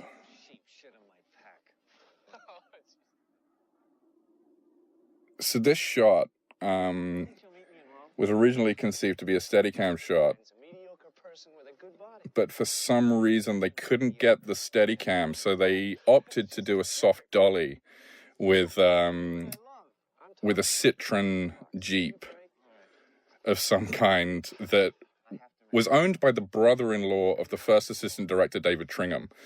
And the brother-in-law, because it was like Hollywood movie, he was like, yeah, of course, I'll bring my Jeep up to do this. And as soon as they got it up onto this track, the Grips got hold of it and smashed out the windscreen and just tore it apart. And David, the first assistant director, is like, what the hell have you done? And the Grips just looked at him, like, can't get the shot without it, mate. So, but it worked, you know. It has a nice tracking flow to it. This knock knock part was apparently improv by the two guys. They did multiple takes of this, and they kept getting punchier the more they did it, and wanted to, they were getting a little bit more confident, and they added in this little knock knock thing, which, if you were a kid in the playground in the 1980s after this was on TV, you kept replicating this moment, so it's kind of iconic. It's a beautiful score of Elmer Bernstein. There's very little music, scored music in An American Werewolf in London, because it's probably most notable for the use of songs that all have Moon in the title. Not something that was anything significant on John Landis's part. He just says that it was a stupid thing that an 18-year-old writing a screenplay does. This is in the strange little village of Crickhowdon in Wales. And it really is a bizarre little place, because it's literally 3 cottages, 2 churches, and a red phone box in the middle of nowhere, and a roundabout. And when they found this place, John said, what the hell's a red phone booth doing in the middle of Wales? So they covered it up with the tree stump, which you see later when they leave. And of course, here's the slaughtered lamb. Half of the actors in this scene were cast from the Royal Shakespeare Company. John and Deborah Landis went to see Nicholas Nickleby, which played over Christmas. It was over 2 nights. It was like 6 hours long. It played over. They went to see it over Christmas Eve and Boxing Day in 1980, and John was so taken by it that he hired Lila Kay, the barmaid here. John Woodvine was in the lead role. David Schofield came from it. He literally tried to cast everything. There was a young Rick Mayall there. And he was John Landis was introduced to Rick Mayall and Adrian Edmondson via Frank Oz, who was in London making The Muppet Show. And Frank had seen their double act and took John to see it, and John just fell in love with the two guys and offered them both roles in the pub. And of course, Rick said yes. He was just joking. Joking? I remember the Alamo. I saw it once in London, in Leicester Square. She means in the cinema. The formidable Brian Glover. Oh, yeah, of course. Checkmate. Right, with Lawrence Harvey, and everybody dies in it. Very bloody. Bloody awful, if you ask me. So this scene, this was shot in an actual bikers bar in Cobham in Surrey. Ask him what the candles are for. It was actually a lot bigger. The actual pub is a lot bigger, and it's still there. It's called the Black Swan. So if you ever find yourself in Cobham, Surrey, if you go through the main entrance, you are unmistakably standing in the slaughtered lamb. It's quite striking, and they've still got a dartboard up in there, which is a really neat touch. No 5-pointed star though. This aeroplane over the Atlantic on its way to New York, and it was full of men from the United Nations. So one of the things that's quite remarkable about John Landis movies is that there are several in which he has characters telling jokes in the movie. And he admittedly, it's something that he enjoys. And as he explains in the Beware the Moon documentary, a joke is, it's never the joke, it's how the joke is told. And Brian Glover is, he's such a big personality. And while they were filming this, he gave it the same energy, take after take after take. And take after take after take, everybody would laugh, even the crew. Remember the Alamo, and jukes out the Mexican. And John had to ask Rick Mayall to do the spit take, and Rick had no idea what he was talking about. So John had to take a swig of the beer and demonstrate, which must have been a great sight for the rest of the crew. Uh-oh. It's David Schofield, who at the time, or right before this, played the Elephant Man on stage and was supposed to be in the David Lynch movie, but David Lynch went on to cast John Hurt. And this is one of David's early movies. Now he's all over the place. He was in Valkyrie with Tom Cruise. He was in The Wolfman with Benicio del Toro. John Landis brought him back for Burke and Hare. Shall we go, Jack? Apparently so. You can't let them go. One of the things I love about this sequence that really kind of sets these two characters apart from everybody else is that they look, especially for 1981, they look unmistakably American, amongst all these, local British country folk. And, that's the brilliance of the costume designer, Deborah Nadoolman, because her approach was to almost make them look as if they were men on the moon. And it works for the terrain because, when these guys are on the moors in pitch darkness, they do look like men on the moon. Where the hell are we going? Anywhere. I just want to get away from the slaughter. And there's the tree stump that's covering the phone box. Okay, look, I'm sorry. I'm sure we'll find something else. But back to the costumes, it was, you couldn't find, North Face Parkers in London, Levi jeans or anything like that, Timberland boots. So Deborah had to get all of the costumes. She had to buy multiples of their costumes in the United States and then bring them back. And David had the red because he was the star, and obviously they knew that Jack was going to have all blood and viscera over his jacket, so he had the more beige, green, neutral color. But, it still stands up, it still looks great, and you can still tell that these are strangers in a strange land, which is, what makes this movie so special. Oh, David. Yes, I'm well aware of how pleasant the weather is in Rome at the present time. Thank you. So this sequence, this wasn't Wales. This was shot in Windsor Great Park. And it was actually quite late in the shoot. It was the 28th of February, this scene was shot. It was all shot in one night. And by all accounts, if you ask anybody who worked on the movie, every single one of you would tell you that the night they shot the wolf attack was the coldest night that any of them had ever experienced. To the point that when they brought the rain trees in, the ice would just formulate around their jackets, and you could just crack the ice off of it. You could break ice out of their hair.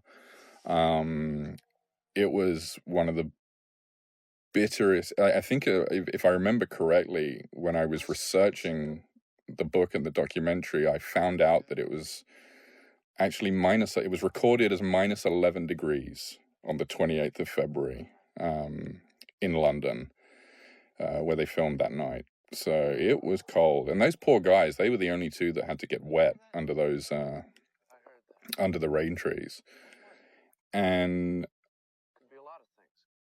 the scene was lit by the DP Bob Painter, with just one giant cherry picker light that acted as the full moon. And what was funny is, as soon as it got dark, all of the local chicken populations thought that it was dawn and woke up, and the sound crew were going nuts because all these cockerels were going crazy, and the farmers weren't too fond of it either, and they had to send people down to pay them money to for the inconvenience. We're lost. Oh shit, David. What is That wolf howl. I think another question that I get asked a lot is how they did the wolf howl. And that was the genius of two remarkable sound guys on this, John Poyner and Don Sharp, who conceived and created a lot of the sounds that you hear in this film. And then Jerry Humphreys, who was a legendary sound recording editor, and they took an elephant trump and played it backwards and added reverb. That sound that you hear right there is pigs from a distance. But the main howl was an elephant trumpet that was played backwards, and they added reverb. But the sound on this is remarkable, and of course John was so enamored with it that he reused it in Michael Jackson's Thriller, along with some of the makeup appliances, actually. So, Can you see anything? No. Sounds far away. Not far enough. Come on. Jack. What? Where are we going? I don't know. I'll tell you when we get there. Okay, because... So what we're about to see was the first thing they shot this night.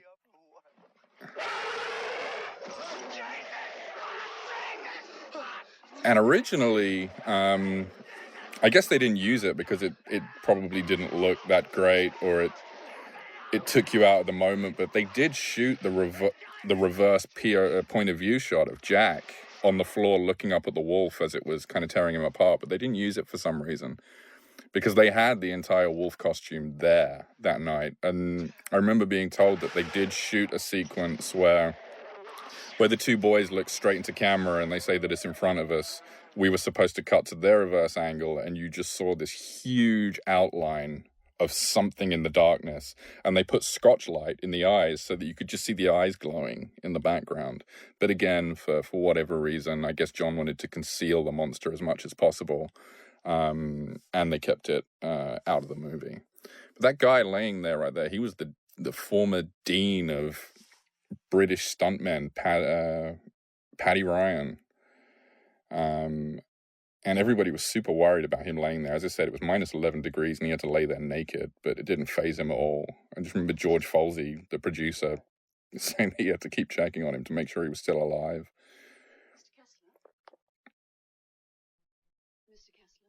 And here's our introduction to the lovely Jenny Agutter.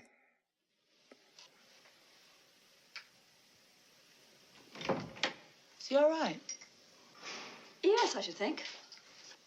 He called out just now. John was friends with Jenny for a long time. In fact, when she first moved to Los Angeles, I think around the time right after Logan's Run, they became friends. And even back then in 76, 77, he mentioned An American Werewolf in London to Jenny Agutter, saying that he wanted her to play Nurse Alex Price. But he didn't actually give her the script until he had the money to make it. So I think it was probably around November 1980 that she finally got the script. And she is admittedly not a huge horror fan. And had the script come from somebody else, she would have thought twice about it. Can I be of service, Nurse Price? Dr. Hirsch? Go about your duties. Yes, Doctor. Oh, Nurse Price. The brilliant John Woodvine. What exactly did he call out? He said, Jack. Well, that would be Jack Goodman, the boy who was killed. What happened to them? Oh, the police report said they were attacked by an escaped lunatic. One of the things John Woodvine was very quick to tell me while we were making the documentary was that John Landis's directing methods were unlike anything that he'd experienced before. And he'd be very stiff during like a first take, and Landis would just go in and shake him. It's like, loosen up, be demonstrative. These little dream sequences were shot at Burnham Beaches, just behind Pinewood Studios. Hello, David. I'm Dr. Hirsch. Now, you know when you're about to be delivered news by Fozzie Bear that it's not going to be good. You're in a hospital in London. London? Where's Jack?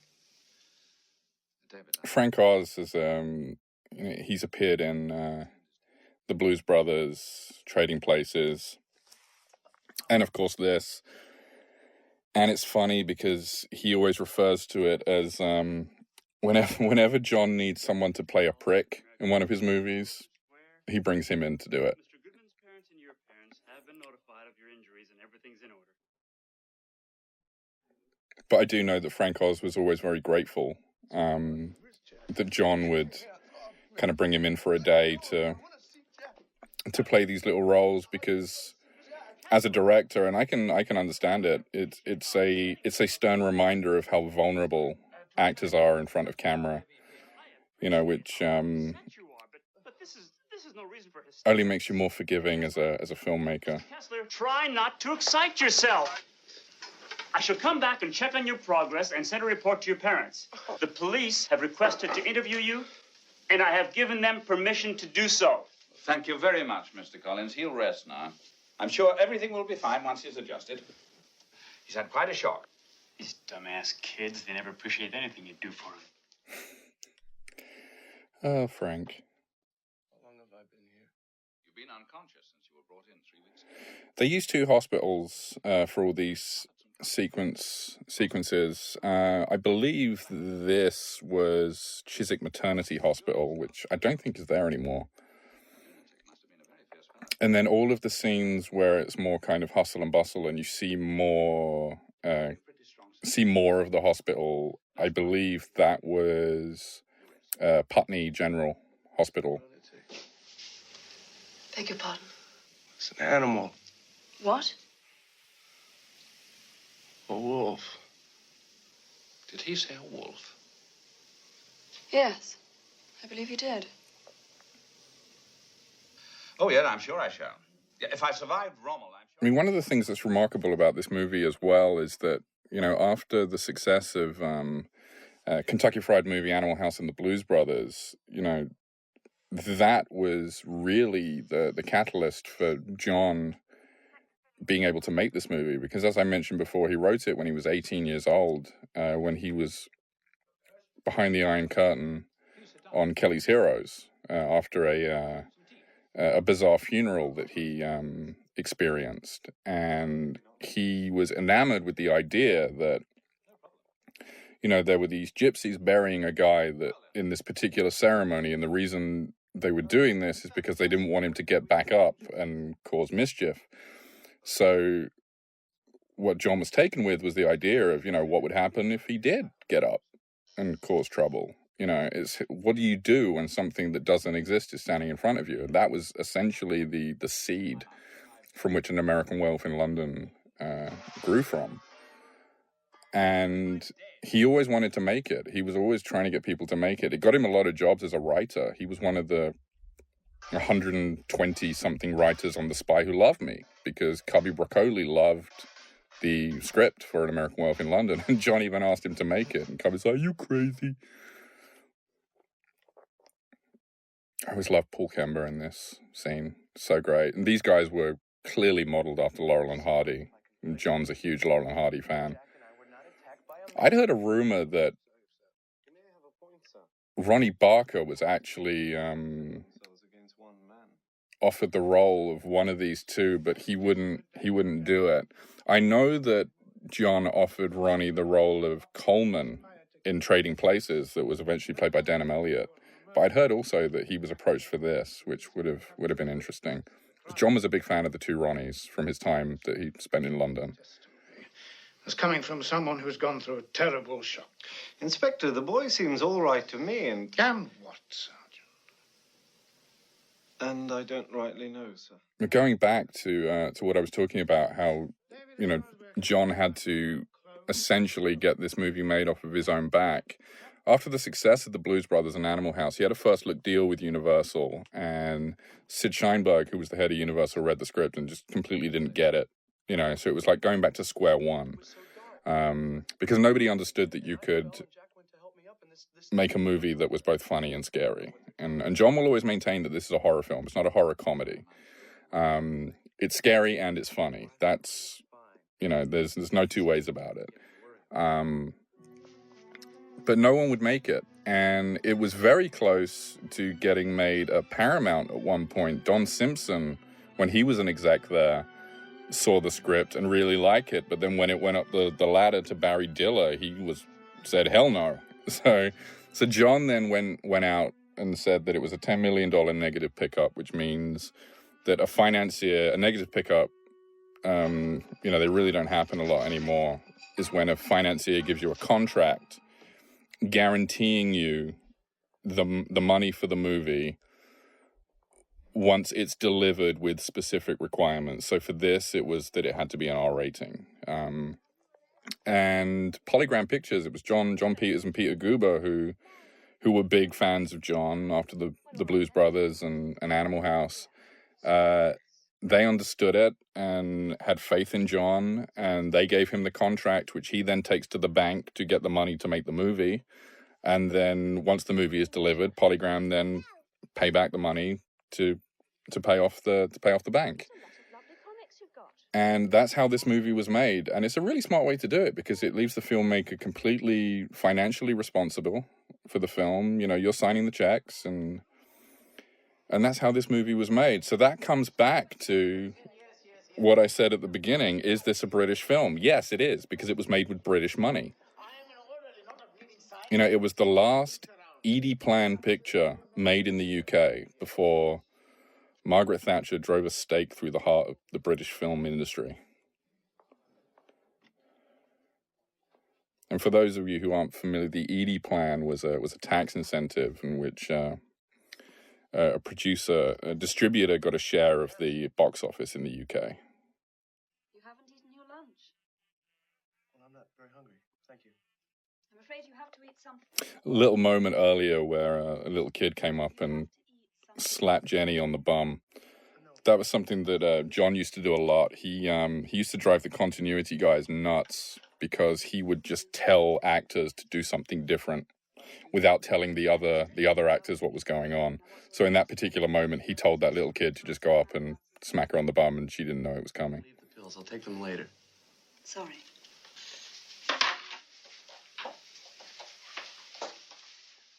Jenny's preparation for this role was was interesting. Like I said, she's not really a big horror person, but she went and shadowed some nurses on a couple of shifts, and there was one particular time where she was asked to come in and help redress a wound that some unfortunate woman had.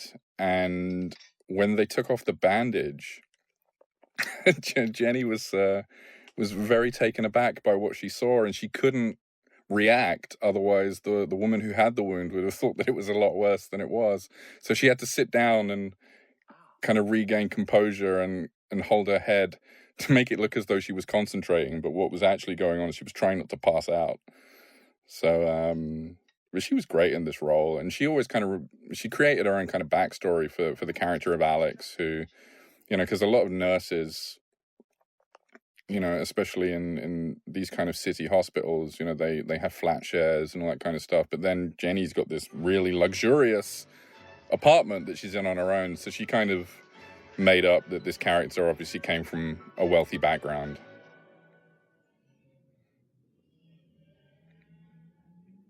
It's one of the greatest scenes in the movie.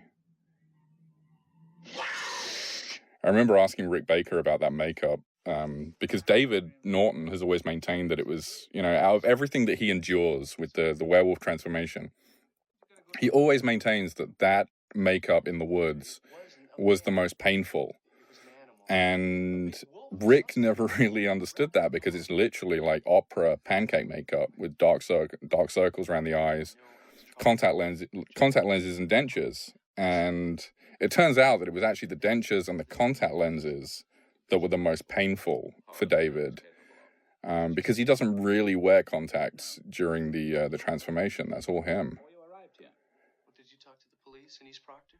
Did the cops go to the slaughtered lamb? And Rick never really understood, what the significance behind that makeup and why everybody's so interested in it. And the point is, it's because John Landis knew how to shoot it, and it's a very scary sequence. I'm certain if there were a monster roaming around northern England, we'd have seen it on the telly. Now, you'll be leaving this hospital in 3 or 4 days. Please. The whole dream sequence element, John has always said that he ripped off Louis Buñuel's The Discreet Charm of the Bourgeoisie. I mean, especially the double dream sequence that's coming up with the Nazi demons.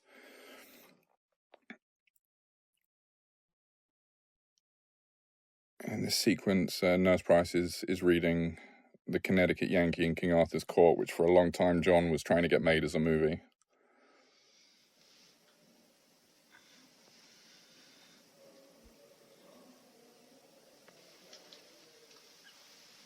You're a very beautiful girl. I thought you were asleep. I was. Again, the sequence that's coming up with the Nazi demons.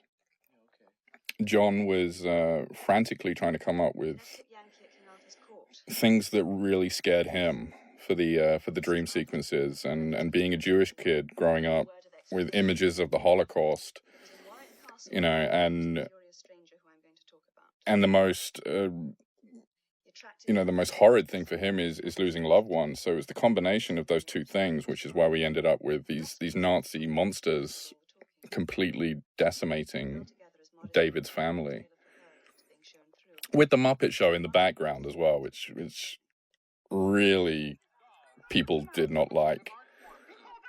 And John, for the longest time, thought that this clip was something that Frank Oz and Jim Henson made specifically for John for the movie, and that it was a commentary on violence and all this kind of stuff. But it turns out, after 20-something years, I asked Frank Oz about it, and he said, no, that was actually from a 1980 episode in which the special guest was the prolific puppeteer Senor Wences. And they let them use that clip because it specifically spoke about Punch and Judy and violence. This was one of the last things shot on the movie because they had to destroy the set. And this was all the stunt guys like Vic Armstrong, and getting to wear these pullover masks that Rick and his crew made pretty early on. Because there was a Screen Actors Guild strike while they were getting ready to cast the movie. So with the 6 months that John gave Rick Baker and his crew to do the makeup appliances, the Nazi demon heads were among the first things that they did, because they didn't need any actors to make those. And this is Vic Armstrong.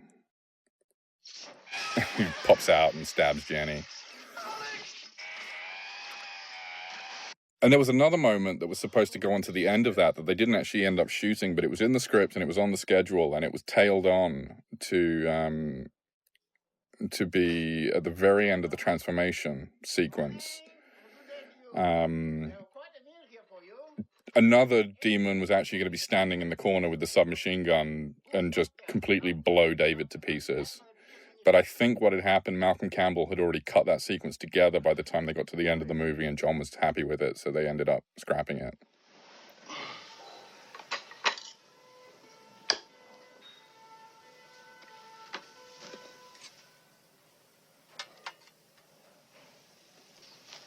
Can I have a piece of toast? And it's the makeup wizardry of Rick Baker.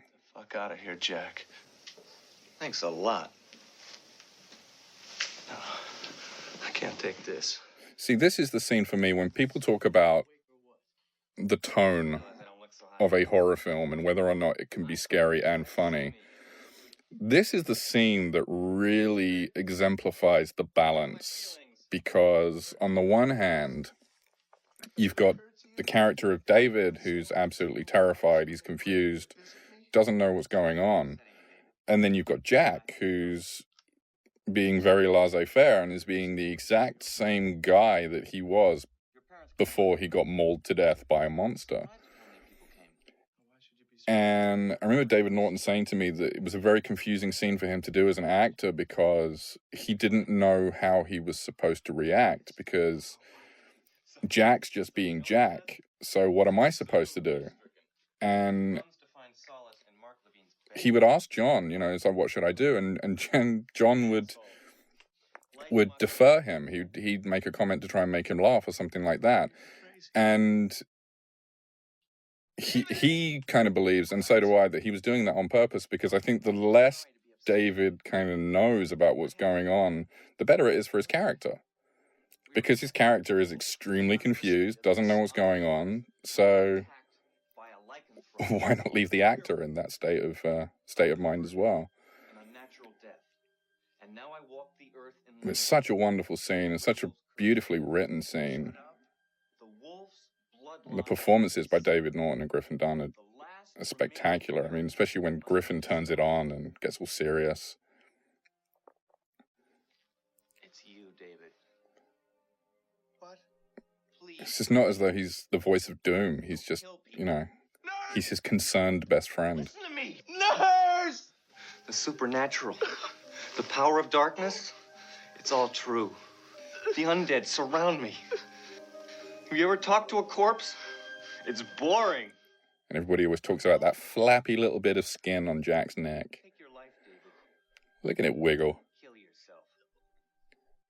Before you kill us. That was something that wasn't intended either. That was, Please don't cry. right before they would roll film, Rick Baker would be in there with a water bottle. And they'd spray it down to get it glistening, and then the weight of the water on that little piece was, you know, a little too much, so every time he speaked, it would wiggle. There was supposedly a moment that was cut by the censors in that scene that they deemed a little too much, in which Jack is eating a piece of toast, and they shot a little insert of the piece of toast falling through his throat, and then it fell on his jacket, and he just brushed it off. Which, again, is just perfect horror comedy right there. You're going to be discharged tomorrow. Will you be all right? My friend Jack was just... But the problem that John had with the censors on this was mostly due to the nudity and the sex. He told me that I will become a monster in 2 days. What do you think? What do I think? About the possibility of you becoming a monster in 2 days, or about visits from dead friends? I think the dialogue in this movie is so endearing and is one of its charms, but John will always say that a lot of these scenes between David and Jenny, he says they were clearly written by an 18-year-old, but I think that's what makes it so charming and makes it an American Werewolf in London. Somewhere to stay in London? Remember, I'm just a working girl, so don't expect too much. Do you live by yourself? Yes. This was all shot around Earl's Court. which is where the exterior location was for Jenny's flat. Look at those prices.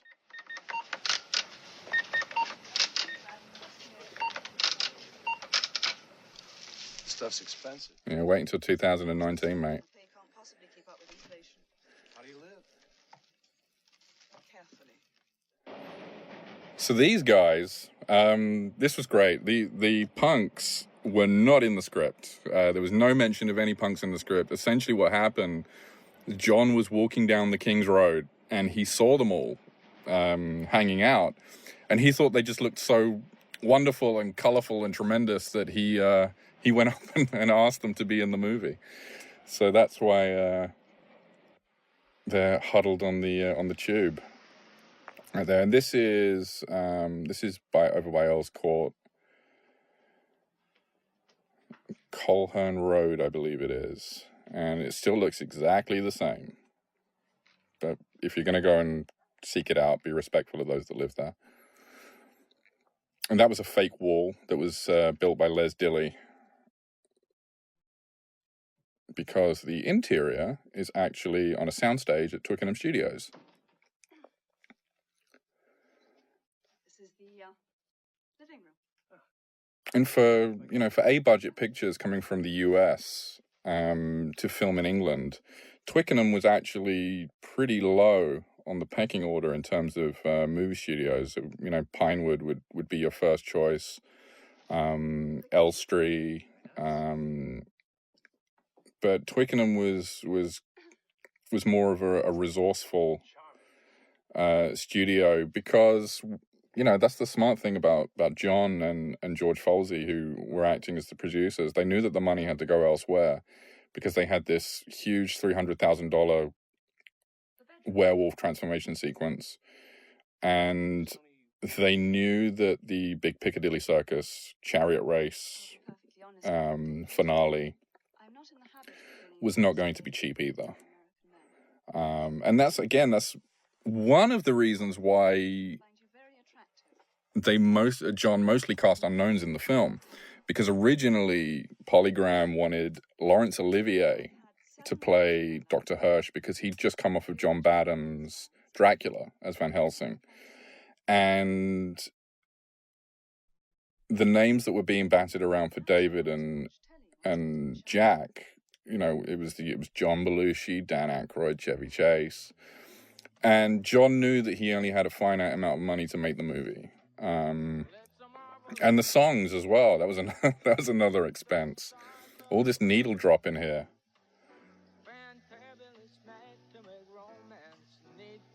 So this was the scene that the censors were not happy with.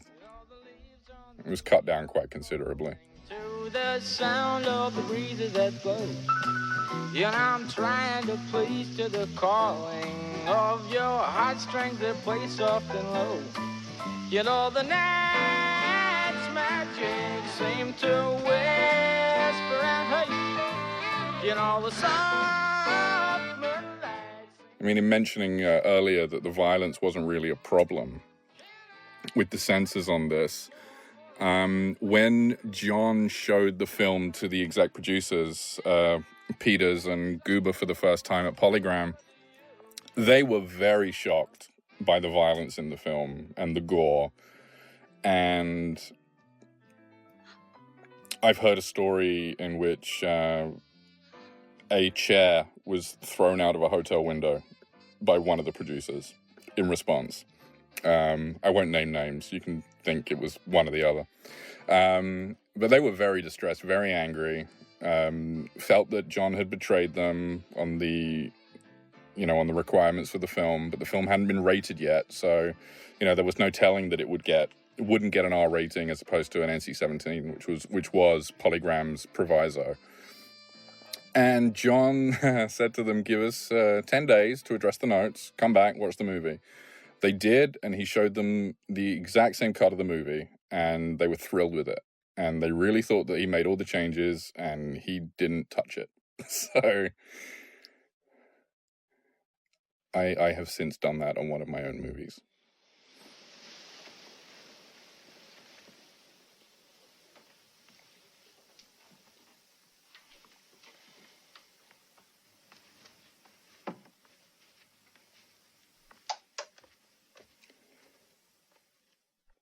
And here we're going to have one of the it's now become a huge horror trope. I mean, John took this from Repulsion, but I think everybody who does this little trick now with the mirror does it as an homage to an American Werewolf in London. You're not real. Oh, don't be a putz, David. Come here. So the stage 2 makeup, we didn't really talk about the Jack makeup for the stage 1. The stage 1, Griffin would be in makeup for about 4 hours, and it was 2 pieces. It was a large piece for the neck, and then a large piece for the face. That was a really thick foam rubber appliance, so that Rick could get as much depth out of it and show all the viscera and the cartilage under there. By the time it came to this second stage makeup, Griffin was practically covered in prosthetics at this point. And you'll actually see there's a moment here where you see his hand. He's actually got a fake thumb. I'm sorry I'm upsetting you, David. Which I didn't realize for the longest time, but you can kind of see like the bone where it's been completely worn down. Undead, and I'm a werewolf. Yes, that's right. But there's one appliance that you never actually see. He was wearing a little, because there's a rip in the side of the jacket, he was wearing a little exposed piece which showed some wear and tear on around his rib cage with a bunch of blood and gore around that. And Kevin Brennan, who was on Rick's crew, there's the fake thumb, there you go. Kevin Brennan, who was on Rick's crew, sculpted the piece that went on the side of the body. And because he knew that it was going to be under the jacket, he actually sculpted, between the rib cages, he actually sculpted a little monkey face poking out. And because it was so subtle, Rick let him keep it in there. And he went to lunch and came back, and Kevin had sculpted an elephant in there next to it. And he was like, nope, take it out. I'm not having a nice time here. And Griffin did not have a nice time in that makeup. I mean, you've probably heard the stories, but yeah, he increasingly got depressed the more he had to wear it. And it wasn't just the fact that he was a very fidgety guy, and actually described the makeup process, especially this stage of the makeup, as being eaten alive by ants because the glue would just constrict. And there was one time where on this second stage makeup where they wrapped for the day, and Griffin literally ripped the appliance off of his face, which really concerned Rick because the glue and the prosthetics that they used back then could really damage your skin. I remember Rick telling me, it's like, we should have just let Griffin do that after the first time and it would look more real. But I remember when Griffin said, yeah, I just tore this appliance off, and Rick was just looking at me as though I'd torn through the Mona Lisa. He said that tomorrow I'll turn into a monster. Do you believe him? Do you believe me?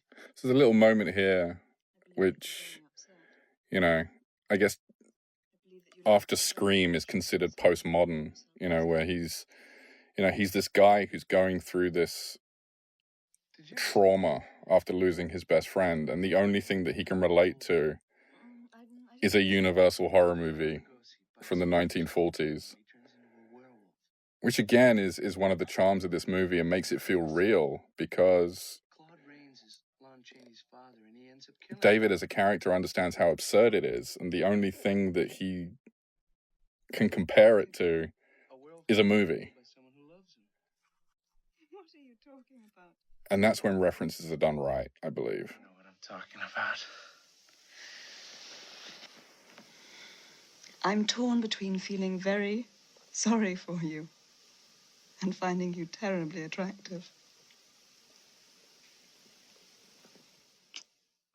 So this is back to day one of filming, when they were up on Hay Bluff. Dr. Hirsch is going to do some investigating into what happened to the two boys.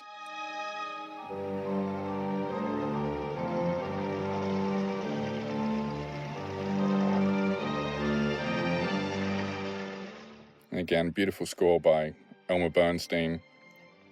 which was recorded at, I believe it's Olympic Studios in Barnes, which is, the Beatles recorded there, the Stones.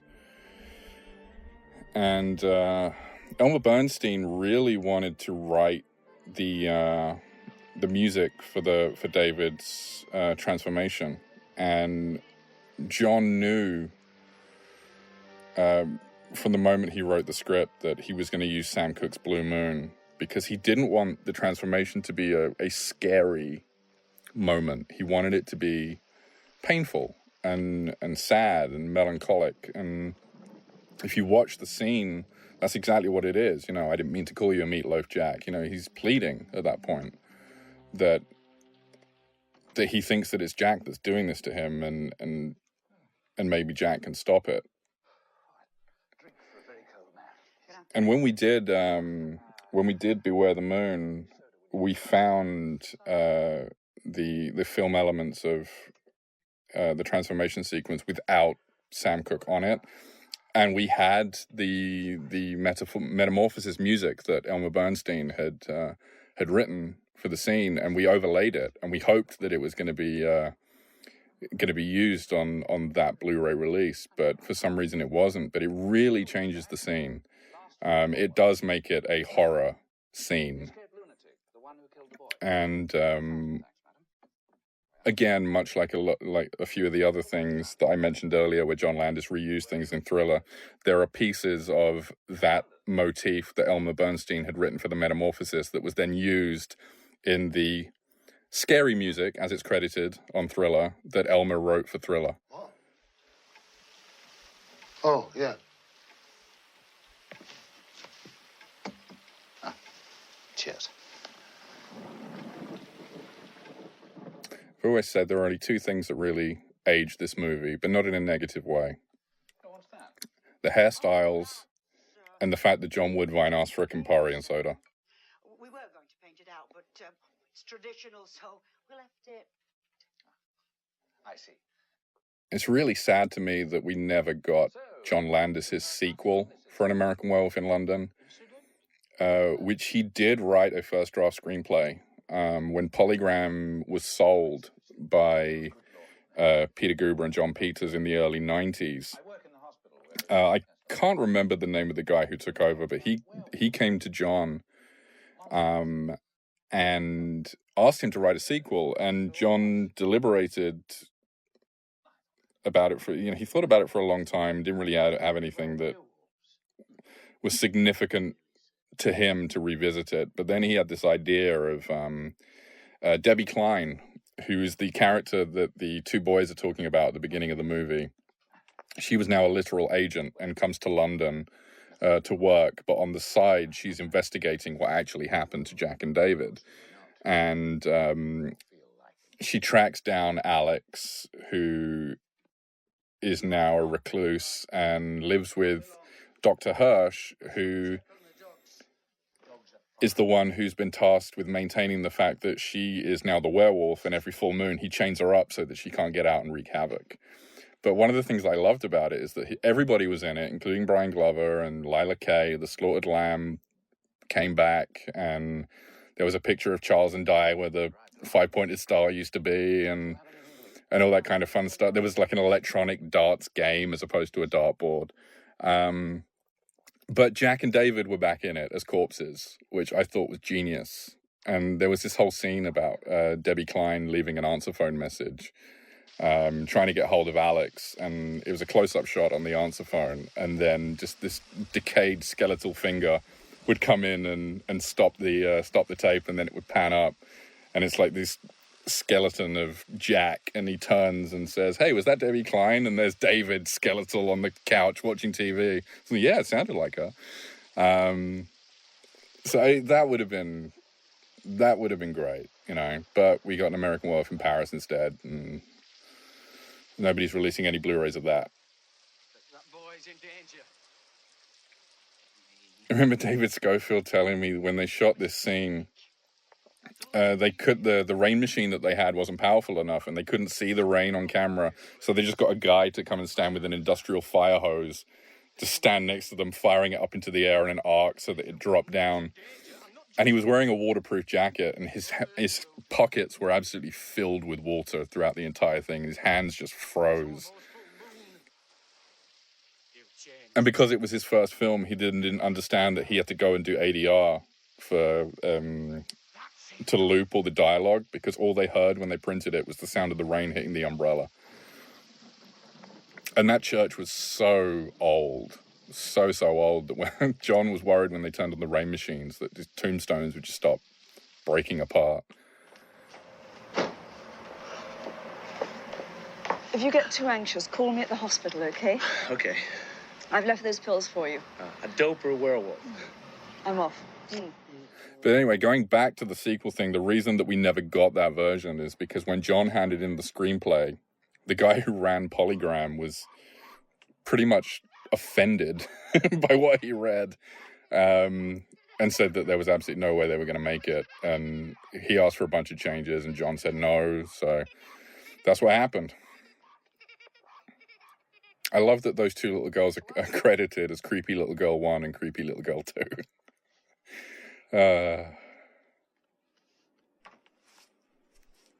If you ever wonder what happened to the Shining twins, there we go. But that's the fun of John as a director. I mean, you know, speaking to everybody who worked on this, I mean, I think I interviewed maybe between 30 and 35 people, and they always said that they had so much fun with him. Because of what happened with Jim O'Rourke passing away of lung cancer shortly before the movie, he actually imposed a smoking ban on the set, much to the behest of a lot of the British crew, because a lot of them were chain smokers, especially Bob Painter, who was the DP. He was a big smoker, and John would not let any of them smoke. And Bob actually confided, he said he actually quit smoking on this movie. So, you know, all worked out. But everybody had such a great time with him. And, you know, if you've ever been around him, you know, he's just a hurricane of a human being. And that kind of translates to the set. You know, he never lets the energy drop on a movie set, which happens very, very easily. I think this is the scene that every Brit who watches it is just utterly enamored with. Especially with the colour bars, darts. And then, no, we're going to get some Naughty Nina from News of the World.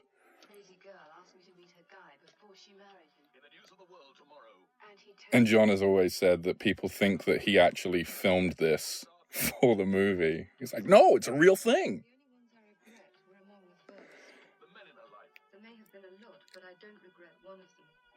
Although the one thing they did shoot for the movie was of course, the infamous "See You Next Wednesday" porn sequence, which plays in the porno theater a bit later on. That was the first thing they filmed at Twickenham Studio. First time working with the British crew, and it was this porno sequence that they shot for a day.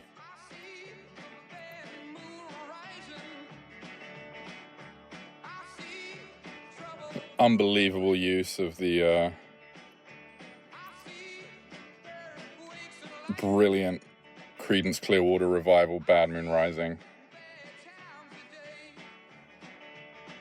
I mean, I think before, you know, Tarantino kind of made it a staple to have unbelievable needle drop in movies, I would put this in the same bracket as The Graduate and Mean Streets for, you know, songs used right.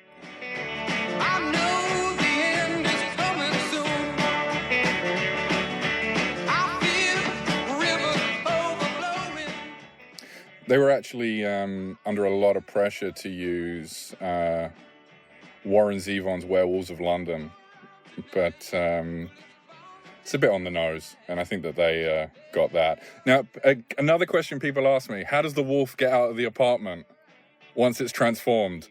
He's just left all the bloody doors open. That's how it gets out. I'm still not hungry. How do people miss that? The front door is open. And the apartment door is open. Look, it's right there. The edge of the screen. It's open.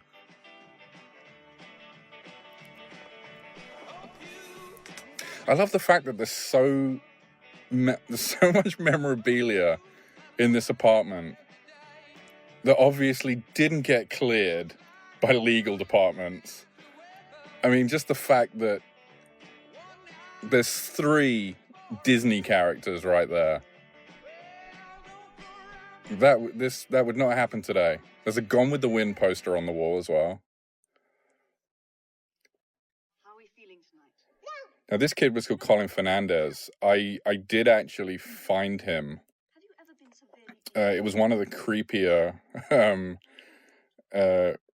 reveals while making the... I think it was when I got to the book. I found him on Facebook and I sent him a message, but he never read it. This moment's wonderful. So that is a full moon that Les Dilley and Bob Painter actually built. They essentially built a light box, and Les created a full moon on tracing paper. And here is that scene.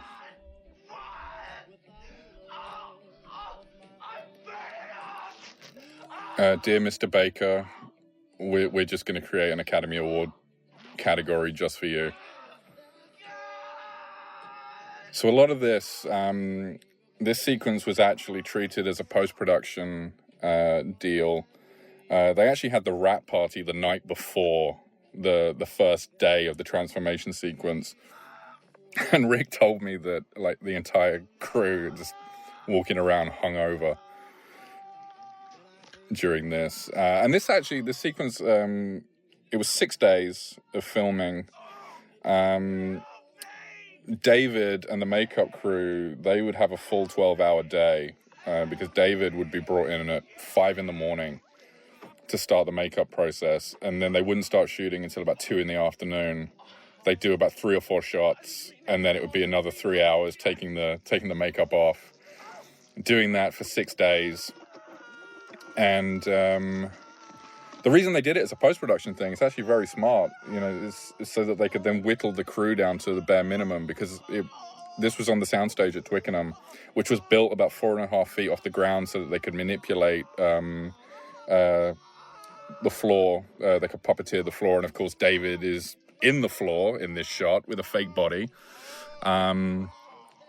But yeah, they shot it in reverse order because David wasn't a hairy guy, so they reverse engineered. They shot all the stuff where he's hairiest first, and then just kind of trimmed it away and shot it that way.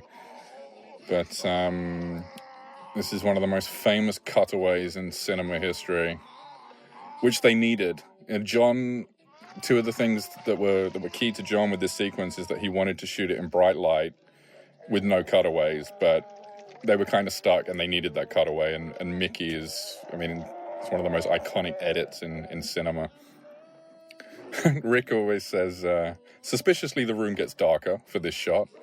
And that was because originally they weren't going to kind of show the full werewolf, but they wanted something there. So Tom Hester, who was one of the young guys on Rick's crew, they had an alternative cast of the fake body that was built for the shot where David is in the floor. And he kind of put it into a crouching position and built a fake back and shoulders, and they had an additional mold at the head, and that was just a little thing that was rod puppeted from underneath. But that transformation sequence, for me, that and Rob Bottin's work on The Thing are still completely untouched in terms of practical effects. And I remember when this was first mastered in HD, John was incredibly worried how the high definition master 2K, I think it was a 2K scan that they did, and they recently did a 4K. He was worried how Rick's work would look, and I'll never forget 2009.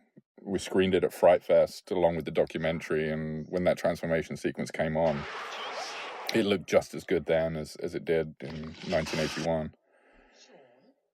Those hooligans are in the park again. Aren't you ready yet? I'll be here any minute. That line always gets a laugh whenever you watch it with an audience. Those hooligans are in the park again. That death scene was actually supposed to be a lot longer as well. It was another one of those cold nights, and Brenda Cavendish, who played Judith Browns, her death scene was supposed to be a lot more gorier and significant. but she couldn't stop shivering, and they did about 30 takes, and they had to dump it at the end. But this was all shot on Hampstead Heath. So if you ever go jogging around the Heath, it was the scene of a crime. Sit down, Alex. I was in East Proctor today. I'm concerned about David. Yes, sir. There's a full moon. Where is he?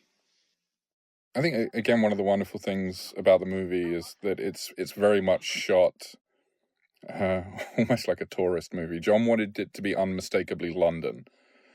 And that's why there are so many landmarks in there. You know, he said it's like whenever a tourist whips out a camera, you know, that's what he wanted to capture. You know, he never wanted the audience to think that we were anywhere else in the world. Always love that moment. in the original script, that transition, that cut from the severed hand to the telephone is actually written as big close-up on telephone and then in all capitals, "This is a jump scare." Alex, has David persisted in his werewolf fantasies? Which I'm not going to lie, I have used in several scripts since. I tried to investigate the attack. There are no records. When producers say to you, we need a scare every 10 pages, so just put in big bold letters, "This is a jump scare." Cleaned and dressed before he arrived here. Yet supposedly, no other doctor examined him before I did. The Goodman boy's in the ground already. He's no use to us. So I went to the pub in East Proctor today, where I was convinced of two things. They were lying. One of the things that's remarkable about this, there are a lot of things remarkable about this movie, but one of the things that was never really spoken about in the Beware the Moon documentary, which I think is very, very interesting, is the fact that, you know, Rick Baker didn't really have a crew before working on this movie. He essentially did what Dick Smith did to Rick when he came to make The Exorcist. I mean, The Exorcist was essentially Dick Smith working out of his house in New York, and Rick was a fan who used to write him letters. So Dick got in touch with Rick and said, "Do you want to come and work on this movie with me?" Rick did the same thing for this movie because he knew it was going to be a huge task. So all of Rick's crew, Steve Johnson, who had a huge career in his own right after this, Kevin Brennan, Tom Hester, Doug Beswick, who was a mechanical genius who actually worked with Rick on Star Wars when Rick did the Cantina Aliens. Who am I missing? Sean McEnroe. You know, these were all fans of Rick's who would write him letters, and they would come to see him at conventions with their portfolios. And Rick remembered them, and when it came to crew up on Werewolf, you know, he brought them all in. And he would say that, you know, the early months of working on the movie was like makeup school, because he would just have them doing makeup tests on each other and sculpts. I just want to interrupt myself because there is a legendary deleted scene or a deleted moment that is tagged onto this sequence in which the wolf clamps down on one of the bums and pulls him out of the shot, and his body then returns into the shot completely torn to pieces. And in the first two previews of the movie, which were in New York and Chicago, that sequence was in there, and people were so stunned by it that during this moment with Michael Carter, who went on to play Bib Fortuna in Return of the Jedi, people were talking through it. And John got angry and was like, "Shut up, you're missing all this exposition." So he cut it from the movie, and he often referred to it as his "you're going to need a bigger boat" moment from Jaws. But he said it was just so shocking that, you know, he felt like he needed to take it out, and now feels like he should have left it in. But what's funny is that nobody else other than John remembers that being shot. So I had to do some investigating, and I found the original call sheet for that night. So those of you that are unfamiliar, a call sheet is what the crew and cast get day before every shooting day, and it tells you exactly what you're doing. And because that sequence, which was in Brick Lane, which is now like luxury flats, you know, overlooking Tower Bridge, that was just one day. That was one day of shooting. So John said, "Okay, well, if we've got time, let's do a little bit more with it." And right there at the bottom of the call sheet is standby wolf costume. And John was telling me about it, that he had Alf Joint, who was the stunt rigger on this, create like a bungee device, which is what they used to pull the tramp out of the shot. So it was filmed, and it's just one of those legendary things that, you know, we're just going to hear about, but unfortunately probably never see. But anyway, back to the scene at hand. I will get back to Rick Baker and his guys in a second. But Michael Carter, who plays Gerald Bringsley here, he was deathly ill while they were filming this, because you can see he looks pretty gaunt. His doctor, who diagnosed him with this flu that he had, actually lost 2 of his patients to the very same flu right before they'd filmed this. So he wasn't in great shape when they were doing this, and they were constantly running up and down these hallways at Tottenham Court Road Tube Station. This is John Landis's favourite shot of the Wolf. There he is.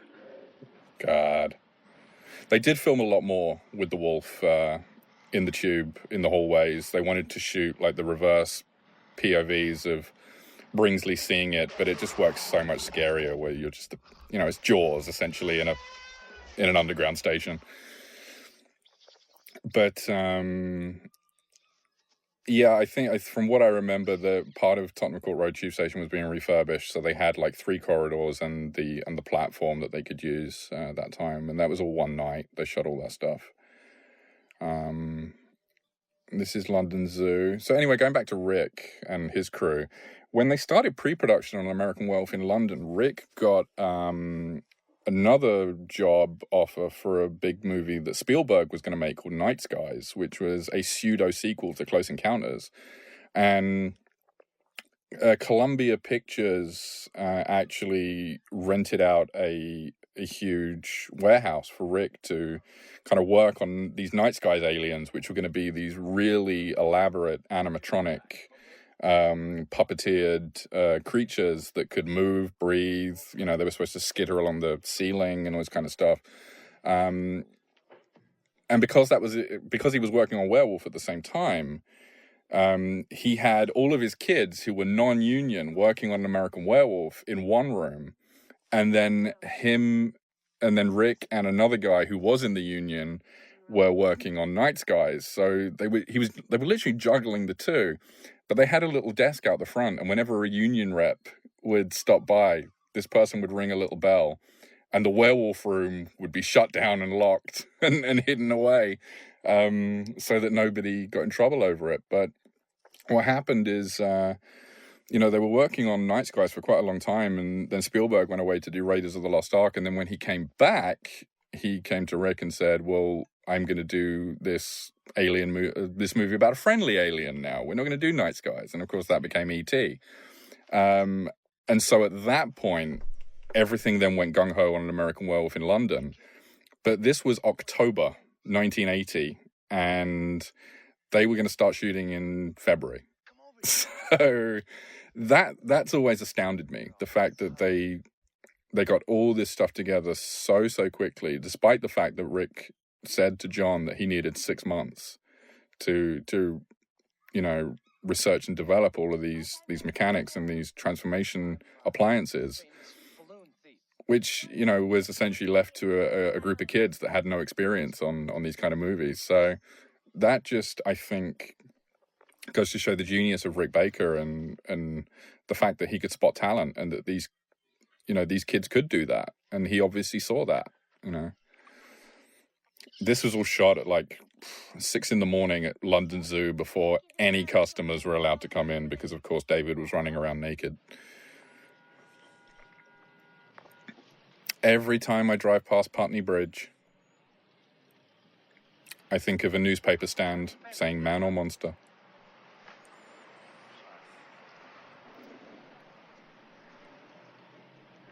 It's funny, Rufus Deakin, who played the little boy with the balloons, he was one person that I did manage to track down for the book of An American Werewolf in London. And it turned out that the way he got the role is that his mother was best friends with Debbie McWilliams, who was the casting director on this. And Debbie has gone on to, she casts all the James Bond movies. So she's had a very prolific career, post-American Werewolf. But Rufus met John backstage at a pantomime. And John just asked him a couple of questions about himself, like when his birthday was. And then the next thing Rufus knew, he was being chaperoned to London Zoo at 4:30 in the morning. Doing a funny little scene with a naked man hiding in a bush.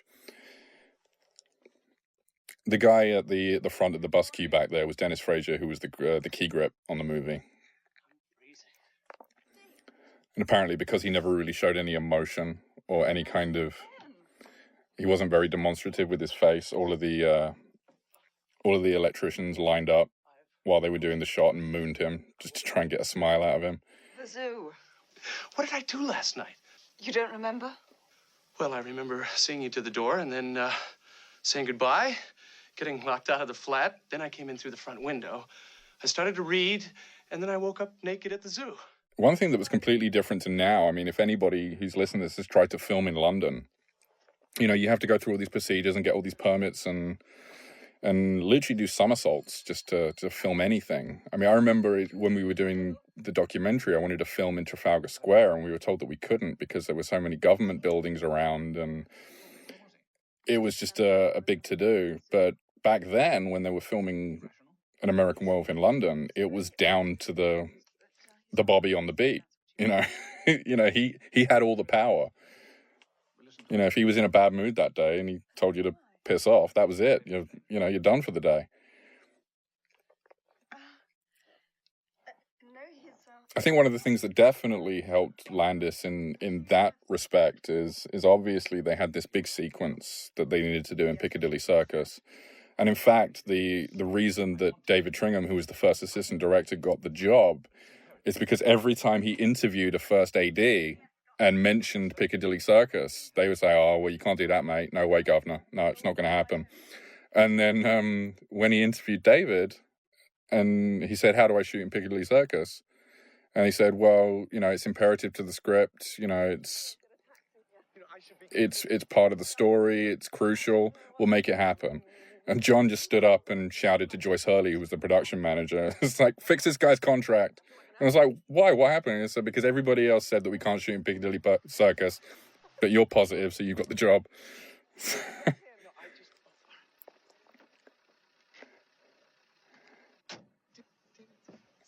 But obviously he'd done so much, extensive urban shooting on the Blues Brothers. Alan Ford. Sorry. The murders. What murders? Haven't you heard? Do you know what nemesis means? That's when you know you're in the right cab. But yeah, John did so much urban shooting on the Blues Brothers. I mean, you look at the work that they did there. It's either going to go one of two ways. They're either going to say, "No, thank you," or, "Yeah, you know what you're doing, go for it." And thankfully, John being the amazing salesman that he is, the Metropolitan Police essentially said, "Yeah, have at it. Our streets are your streets."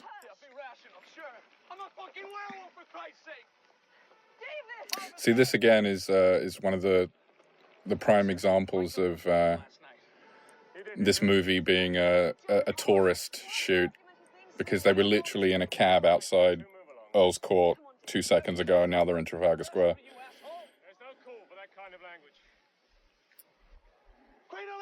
A little trivia for you: the young lady in the background with the two kids, that's George Folsey's wife and kids, and George Folsey was the producer on the movie,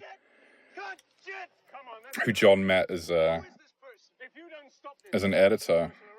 He met him when he was making Schlock. He was introduced to him by a publicist called Sol Khan, who worked on Kelly's Heroes, and John came back to the US after hanging out in Spain, making all the spaghetti westerns with Jim O'Rourke, to come back and make his own first movie. Well, he'd been offered another movie that Brian Hutton was going to direct in the UK, but John had to join the Directors Guild, and because he didn't have a a high school diploma, they wouldn't let him join. So he was like, fuck you, I'll make my own movie. And that's how Schlock was made, and he was introduced to George Folsey. And they became longtime friends after that. And George edited The Blues Brothers, and it was while they were working on that he asked him if he would produce An American Werewolf in London with him. David! The forensic lads seem to feel that some sort That scene in Trafalgar Square apparently was one of the longest dolly shots that had ever been shot in London at the time.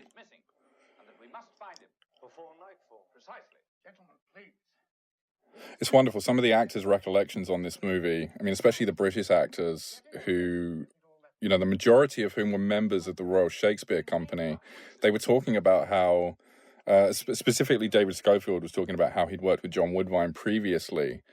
And there had always seemed to be this hierarchy of the actors, of the younger actors and the older actors.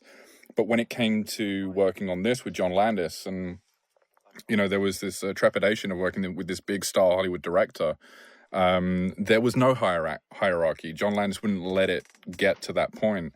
And David Schofield said that that this movie actually kind of helped break the barrier with a lot of those guys. I mean, especially in the slaughtered lamb scenes, you know,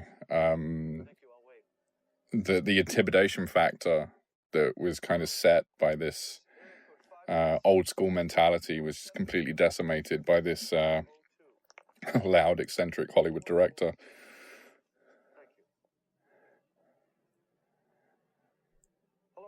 It's so odd. You know, every time I go through Leicester Square, I think of this movie. And I look over to the Gap and just remember what it used to be. Well, one of the interesting things is when John was scouting the movie, actually going further back, when John was 18 and he was heading to Yugoslavia to work on Kelly's Heroes, he stopped in London for 2 weeks. And that's when he discovered the cartoon cinemas that were all over London, where parents used to leave their kids where they went shopping. Can you imagine that now? Yikes.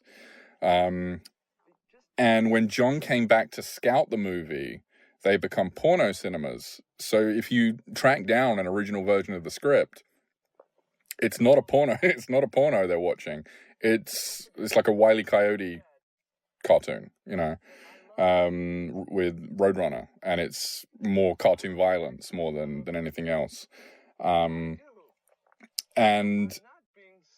if you think about that, that means that the cinema is full of kids, which just completely changes the scene. But that's originally what it was, and it was storyboarded as that. The storyboards are in the documentary, so I swear to God, I'm not lying. Originally, the werewolf was going to maul a bunch of kids. But yeah, John came back in the early 80s, and they were now porno cinemas, which I think makes the scene incredibly funny. Because I think that the sequence in the porno theater is incredible. It's the best thing that John Landis has ever written. You know, I just love that these victims from the night before have come back and convinced him to kill himself. You know, and again, are just being very matter of fact about it.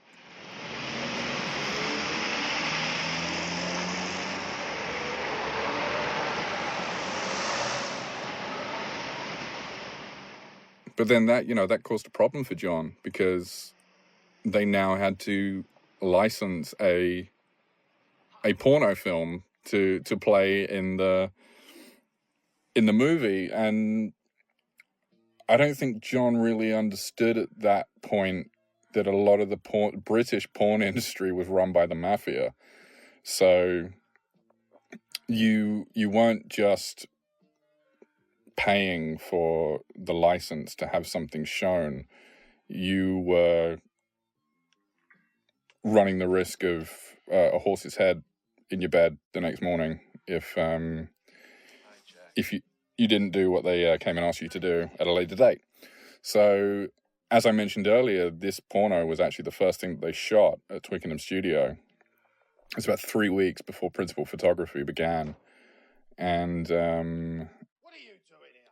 it's Gypsy Dave Cooper, who was he was a male stripper, I believe, at the time, and was trying to break into acting. And I remember David Tringham, who was the first AD who was friends with Gypsy Dave, was the one that recommended him for the film, and apparently he turned up for his interview with Dave Cooper, actor, written across the side of his car. And of course that was the unmistakable Lindsay Drew, who went on to become the editor of UK Penthouse magazine. And has a very successful actor in her own family, her son, Tiger Drew Honey, from Outnumbered.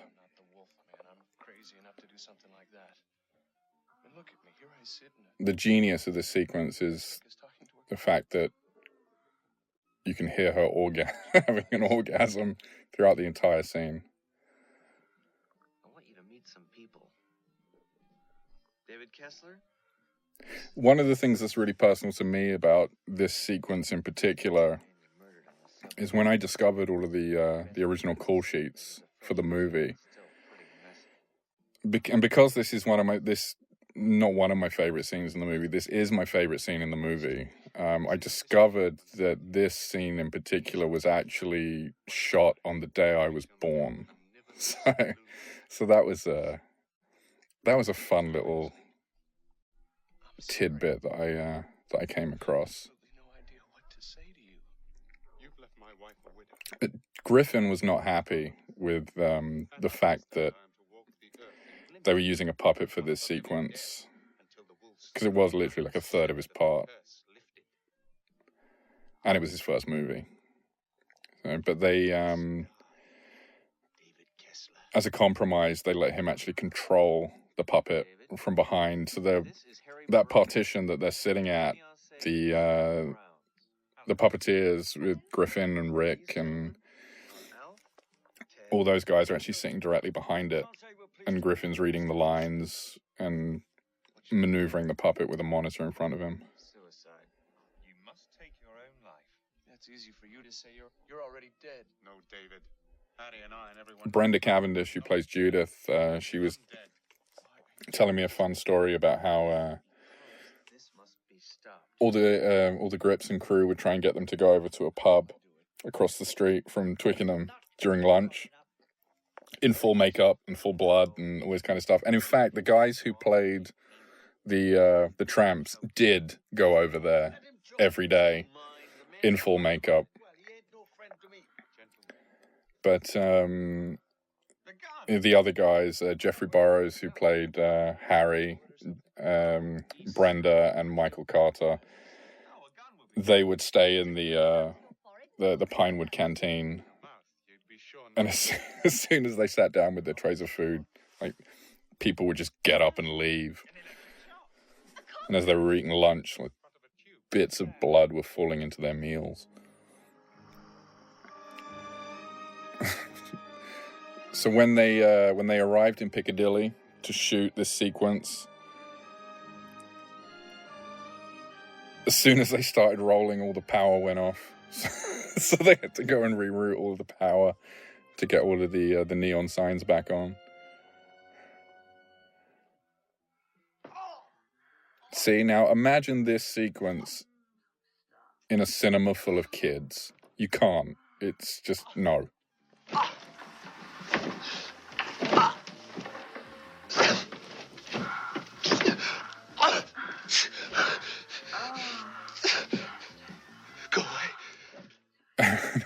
I always like John's mentality of like, we just went through an entire transformation, so we'll just have him scream a couple of times and then, he'll just be naked. That hand appliance was reused in Michael Jackson's Thriller.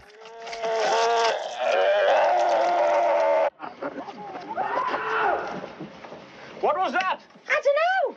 I'll check on the house.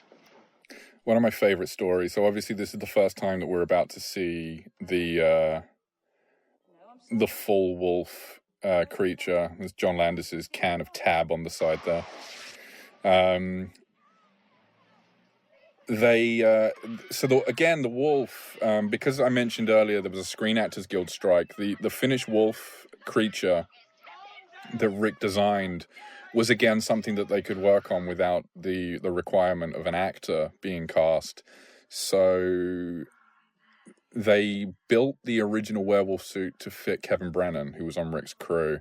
And then when they came to London, because of the requirements with equity, they then hired a trained dancer named Brendan Hughes, who had been in a scene in Outland the year before. And so he was in the wolf. It was like kind of like a tag team thing between him and Kevin. But on that shot where the wolf looks up and it's over the guy's guts, they had to get in like real pig offal to do it. And it was Kevin's day to go in the suit. And because Kevin had been there earlier to set the scene up, he smelt the set and saw how bad it was going to smell. So when Brendan came in, he was like, "Oh, it's your day today." And Kevin was like, "Why don't you take this one?" And then they put him in the suit and his face was hovering right over the pig offal. It's like, "Kevin, I'm going to kill you." And another really funny story about that moment is the guy who played the usher, when he was laying there and they got all the pig offal in place. So whenever you roll film, it's more of a British thing, but when you roll film, you say turn over. He didn't know that meant the camera. So when they yelled turn over, he turned over and all the pig offal went all over the floor. So, and here is, this scene is amazing. Still amazing. When they shot the inspector's head getting bitten off, someone actually forgot to bring it to the set.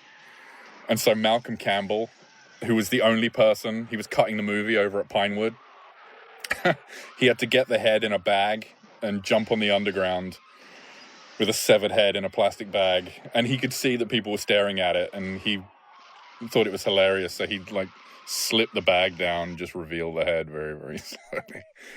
But that sequence, man, Piccadilly, that they shot that over 2 nights. The main stuff at the location they shot over 2 nights. This is all in the documentary, but I'll give you the abridged version. On location, it was 2 nights. It was a Saturday into Sunday, Sunday into Monday, and they essentially had to do the stunt in 2 minutes. They would do the stunt, clear the street. And the whole thing had to be done in 2 minutes because they weren't allowed to stop traffic. All they could do was slow down traffic.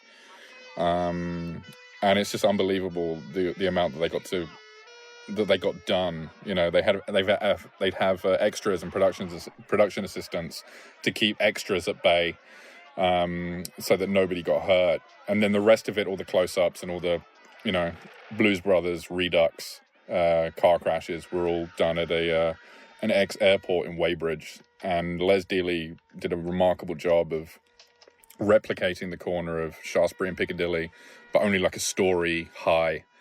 And it works a treat. I mean, like I said, every time I go through Leicester Square, Piccadilly Circus, I cannot help but think of this movie. And again, through remarkable movie geography, we've just turned round a corner and gone from Piccadilly Circus to Clink Street, which is down by Borough Market. And this street looks completely different now, but it's still there. You can still go down and pay homage to the final resting place of David Kessler. There was a moment here that was actually cut where one of the police officers actually chases the wolf first. So it's supposed to be, at this point, Jenny's already run past, but there was a cop that got shot and shot in the back by one of his own guys because they were aiming at the wolf and missed, but John ended up cutting it.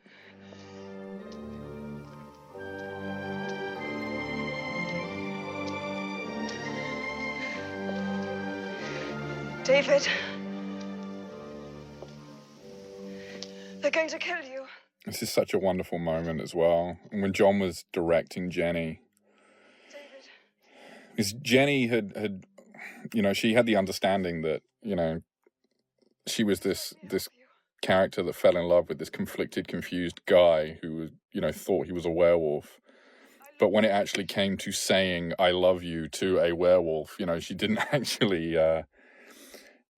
She couldn't get to that point emotionally. So John would say to her, you know, "No, it's David. You see David down there," because they shot him separately, and she didn't do her lines off camera.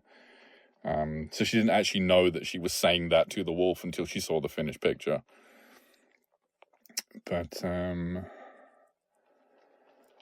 it's a very moving scene, and it completely sells it. I mean, you know, the voices of sanity in the film are Jenny and John Woodvine, because as soon as they believe it, you believe it, and that's what makes the movie work, and that's why it's a classic and why we're still here.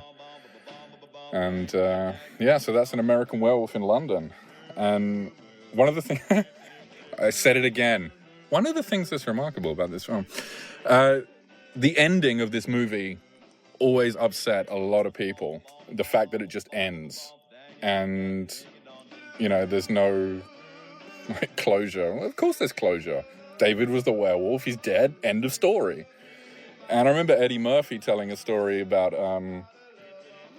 how Eddie actually told John Landis this on Trading Places. He said he took a girl on a date to go and see An American Werewolf in London, and she was very, very upset, like on the verge of tears at the end of the movie. And she was like, "But what does it mean? What does it mean? Why is it like so abrupt? And now it's all doo-wop music. What does it mean?" And Eddie just turned to her and said, "It means it's time to go home."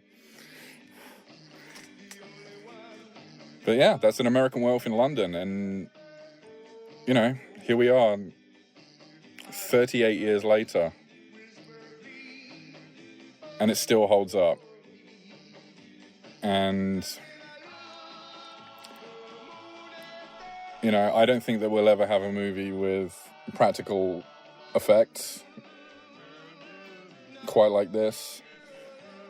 It's still the benchmark when people talk about horror and comedy being fused as one. And what can I say? You know, it's a movie that will outlive all of us, I think, you know. John Landis definitely hit a home run. And, hey, if we didn't have this, we wouldn't have got Michael Jackson's Thriller. So there we go. I do hope you've enjoyed the commentary. I ramble, so I apologize. But, again, I hope you got some cool little tidbits out of it. So, Paul Davis, signing off.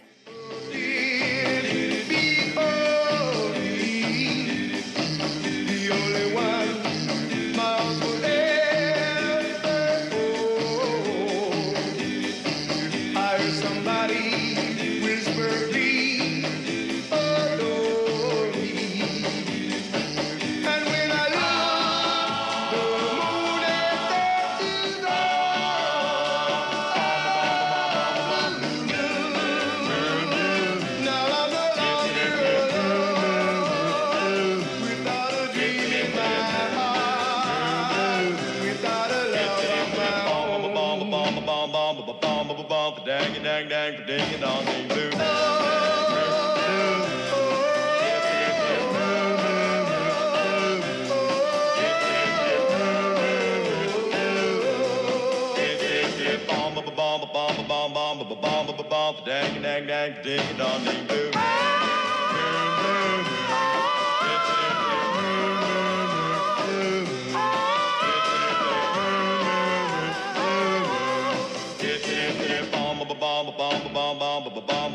Dang, dang, dang, ding, dong, ding. Blue moon.